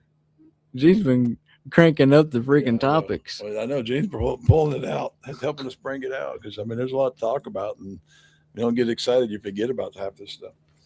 Okay, Great Wall of China. I'll go back to my notes. Okay. Anunnaki scuba. Yeah, the Anunnaki symbol. Okay. Anock. The Anock symbol. That's only showing you half the symbol, because our world is balanced with another world's water, and underneath it they have like a sewer line, right? But you can imagine it crosses, and it's a water line. So from two planes, and you have the water that transfers. And that's why water rises and it balances. It's kind of a washing machine type thing. And the Anock, the knock you're looking at one loop, which is on our side. It's actually the infinite sign, which is on the other side. Like the something to do with the star, the North Star. Okay, I drew it. Okay, he drew it. Let's see if I can get it on camera. Of course, I put it aside. Okay, there we go. So where's my pen? Okay, so Okay, so the Anock is right there. I'm trying to bring my hand. Fucking hand work. Sorry. Okay, this is fun. So there's the Anock from right there up, and then from right there down is the other part of the Anock, and right here is the ice. Damn it! The ice wall. Ice wall, right? Let me. Yeah, ice wall right there. That's where the ice wall is. The two border lines right there. Okay. Cool. So yeah, and then you have the lake above, or terraplane above, terraplane below. Let me get the light. There you go. Terraplane below. That's where we're at, type of deal. That's the Southern Bowl, the Southern Cross. That's why they call it the Southern Cross, because there's Southern Cross for their side, Southern Cross for our side. Or technically, it's probably the Northern Cross for their side. But yeah. Okay, cool. And now let's see. Where'd Missy go? Where'd Missy go? Let's see. Great. I'm looking at my thing. I mean, I was just at the bottom of my notes, luckily. Oh, wow. Oh, well, but anyway, the Anunnaki, as far as I'm concerned, they just put the I on the knock, A-N-K-H, because that is what the Egyptians were trying to write God's language. And so that's an imagery. Imagery. And that's just this, that is what's put between spirit and physical is that's what they call it, that symbol, the knock. The Ankh. Anock. The Anock. The Anock. Ankh. A-N-K-H. Ankh. I thought it was I-A or something. No, I-H. that's A-N-K-H. Okay, Anock. So anyway, that is a thing. And everything gets the Ankh. Anka. Everything gets the Ankh. Anka. Whatever wants to go from spirit, because before you were ever physical, you were spirit, and after make a body for you. After the balance of masculine and female comes together, then you have the Anock comes in with the key of life to grant permission that the child may be born. And then the woman will go through her pregnancy and then go through all that stuff. But first it's the Anock. After the balance of the two dualities, then you get the Anock that comes in. And it's not an actual deity, like I was saying earlier about the Greek gods and such like that being deities. The Egyptians showed that it's a deity holding the Anock. Well, that's not a deity. It's just a balanced thing that's happening that gets passed to the other. But it is a spiritual thing that is physically happening. All right. So it's hard to say it's physical when it's spiritual, but it's a spiritually physical thing that happens. When Missy would come back, I'll tell you about some Tesla's been helping us a lot lately. We didn't even got any talking about Tesla, any. I know. We talked a little bit. We started to get on there and then started talking about a lot of other things. I think we did really good. Even without Missy, we did great. Yeah. The whole yes, live. Jesus, yes, you're live. See, we're live. I asked us, are we still live? I guess we're live. Yeah. I don't know what happened to Missy or Cat. Unplugged the satellite phone or something. Missy's dropped off and we've just taken over her channel. This is a pirate show now. It's pirate. Now we can say whatever we want. Missy loses her channel. We're good to go. All right. No. Let's talk about conspiracy. Let's try to keep it lighthearted. Uh-oh. Hey, look at there. She come back. Hey, you guys, can you hear me? Yeah, we can hear you. Oh, yeah. I lost internet here. The internet went down. Yeah, we took over your channel. We became a pirate show. We're loving it. Okay, good. So I decided to do this outside. I came outside now because, I think it's going to go out again. I don't know what you guys were commenting on, but I'm sure whatever it was great. And then if it goes down again, we'll just call it a wrap. Because I just had a few more notes on my thing and we went over them. So we finally I think we hit the end of our note bucket. So we're pretty happy. Just give me I'll go back and listen, but just tell me the cliff notes. What did you cover? Just tell me what. Here's one thing. I drew this. He was talking about the Anock, and how it connects our two worlds. It's a water balance. Yeah. And there's the ice wall in between. He was showing that. Yeah, I was showing that the ice wall's down there. Anock too. We got the Southern Cross, which looks like the Anock. The top part is our terrain, and then the bottom part is their terrain on the other side of the ice wall. So they had the Northern Cross for them, possibly, and we got the Southern Cross. Dang it, she's out again. The Ankh. Dang it. Oh, there it is. That's We're talking about Tree of Life, and here we Tree go. of Life and the Ankh. Uh-huh. So G says, so what? Did you get it? I saw you go out, Missy. Yeah, I went out. I see somebody. I thought maybe Chloe was trying to come in the studio, but we're gonna end it pretty quick. So what did you say? Just say it real quick. The talk about Anock the is the Ankh. Southern Cross, so then The the Ankh north is the Southern Ankh. We're Cross. looking at the north side. There's also an Ankh on the bottom, and there's the ice wall in between it. So that's because that's the water that balances our, what do you call it? Our You were calling it something. I like your word. terrestrial Yeah, our terrestrial terrain. I forgot Well, the anyway, word. okay, that's what balances the no terrestrial. Terrestrial, No, the land, terrain. but the land between the land on the other side of the ice wall that's connected to us. Yeah. And then I think the only other thing we was talking about was the Ankh. I think someone just added the I, and then you come up with an Anunnaki, and then you get in all that junk, and that's all distraction. Trying to put a being on a tree of life. The Ankh is what happens between spirit and physical. The Egyptians were trying to write God's language basically, and that's what that represents. And that was it. We're just talking about the Ankh. I think that was it. I think you got. Let's see. Do you think Gene the had one. Ankh also can be a particle accelerator? Hmm. Do you think? You think the Ankh can be a particle accelerator? Yeah. I don't know, right? They might be trying to get a grant. Like sort of like the Trident, sort of like the Thor's hammer, sort of like Excalibur, sort of like, all these things. Mm-hmm. Well, I think all of those is what we can use. They put deities as imagery for us to take hold of. Right. But it's for us to be able to use these abilities, the Anock and the a bunch of other things. The Poseidon staff that you were just talking about. But yeah, Trident. And stuff like that. The swastika, the correct one, not the inverted, screwed up one, The balance. Yeah. Gene asked who is Elon Musk? No way is he human. Well, I mean, with me, with Musk, yeah, he's got some flawed stuff. I don't know, and of course we ain't going to space. I mean, so of course we're not going to do a lot of the things they're doing. They can put cameras all over a Tesla car, but they can't put any on the spaceship. So I guess they can't afford them. And then the other thing is with the Musk, he is like you said, he's doing a lot of good things. He did a lot of good things, but he's definitely into human. What do you call that? Transhumanism and all that. So I'm like, So, I mean, there's a lot of things that I don't agree with. The electric cars, the Teslas, when you're riding around, they're putting out a frequency that is horrible.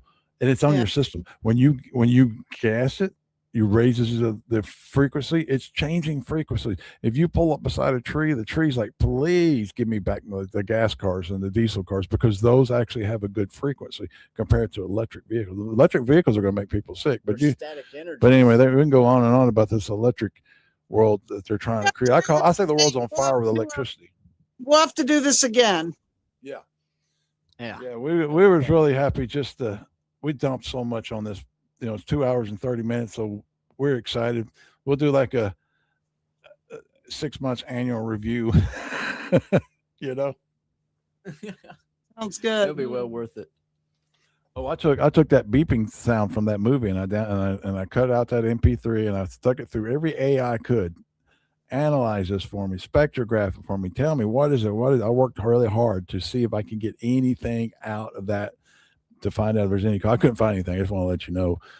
But what Matt was saying is probably more accurate. It is still being used as some kind of programming, right? I don't know. I think that she did the clicking in a way where you can't get no transaction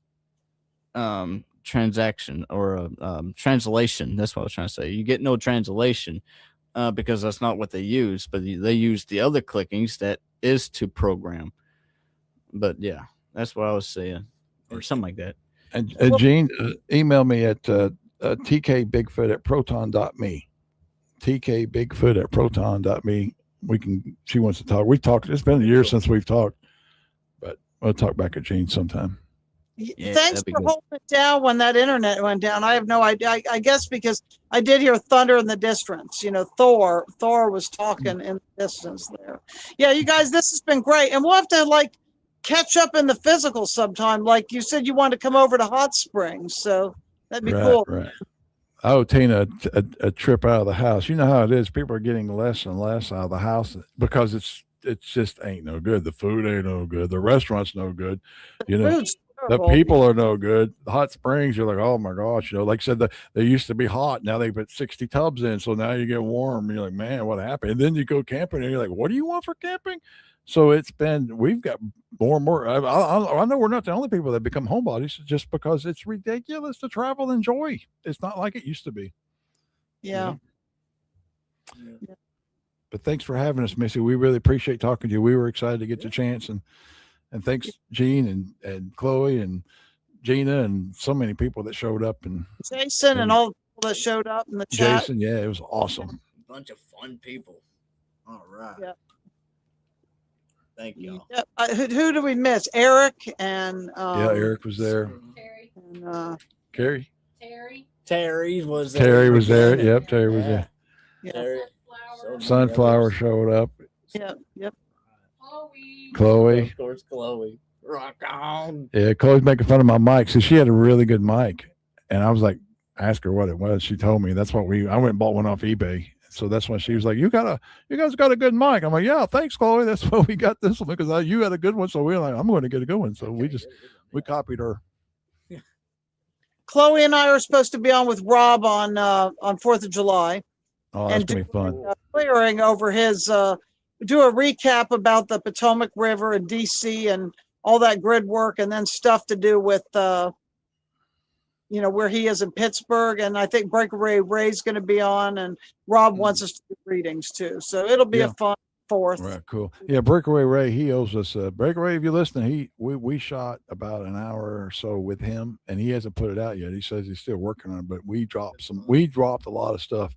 So we're hoping Breakaway Ray will put that stuff out. Yeah, that'd be cool. Well, Because this we will did, be we out dropped a there. lot. I'm no technical person and don't have the storage to save it. But if you're tech people, you can just grab it and do whatever. You probably know how to do that better than I know how to do any of it. Yeah, I get a copy of it. I'll probably run it up. I might take some I might do some excerpts out of it, but I definitely want to run it, because like I said, I'm just excited to dump so much and to talk to you and pull so much out and have someone to talk to. Because you, Chloe, there's so many people that we could talk to that have the capacity to talk to these topics. I want to start seeing more of these caves. This sounds really cool. Oh, it'll be worth it. Mhm. Oh yeah. Yeah. Okay, cool. But anyway, I'll talk to you all later. All right, thanks, Sounds Missy. good, Missy. Bye. You're a rock star. You're a rock star. When people die and head towards the light, what they don't realise is they've already been reincarnated as a moth. Have you got a joint, Eddie? Oh, darling, I've got most of a northern Pakistani feel here, if you want. Who's running the shop? I am. I did that little management course, buy, sell, hire and fire. The secret is, Eddie, you've got to hire people while they're still in awe of you, treat them like shit, and then sack them before they despise you. That's fantastic.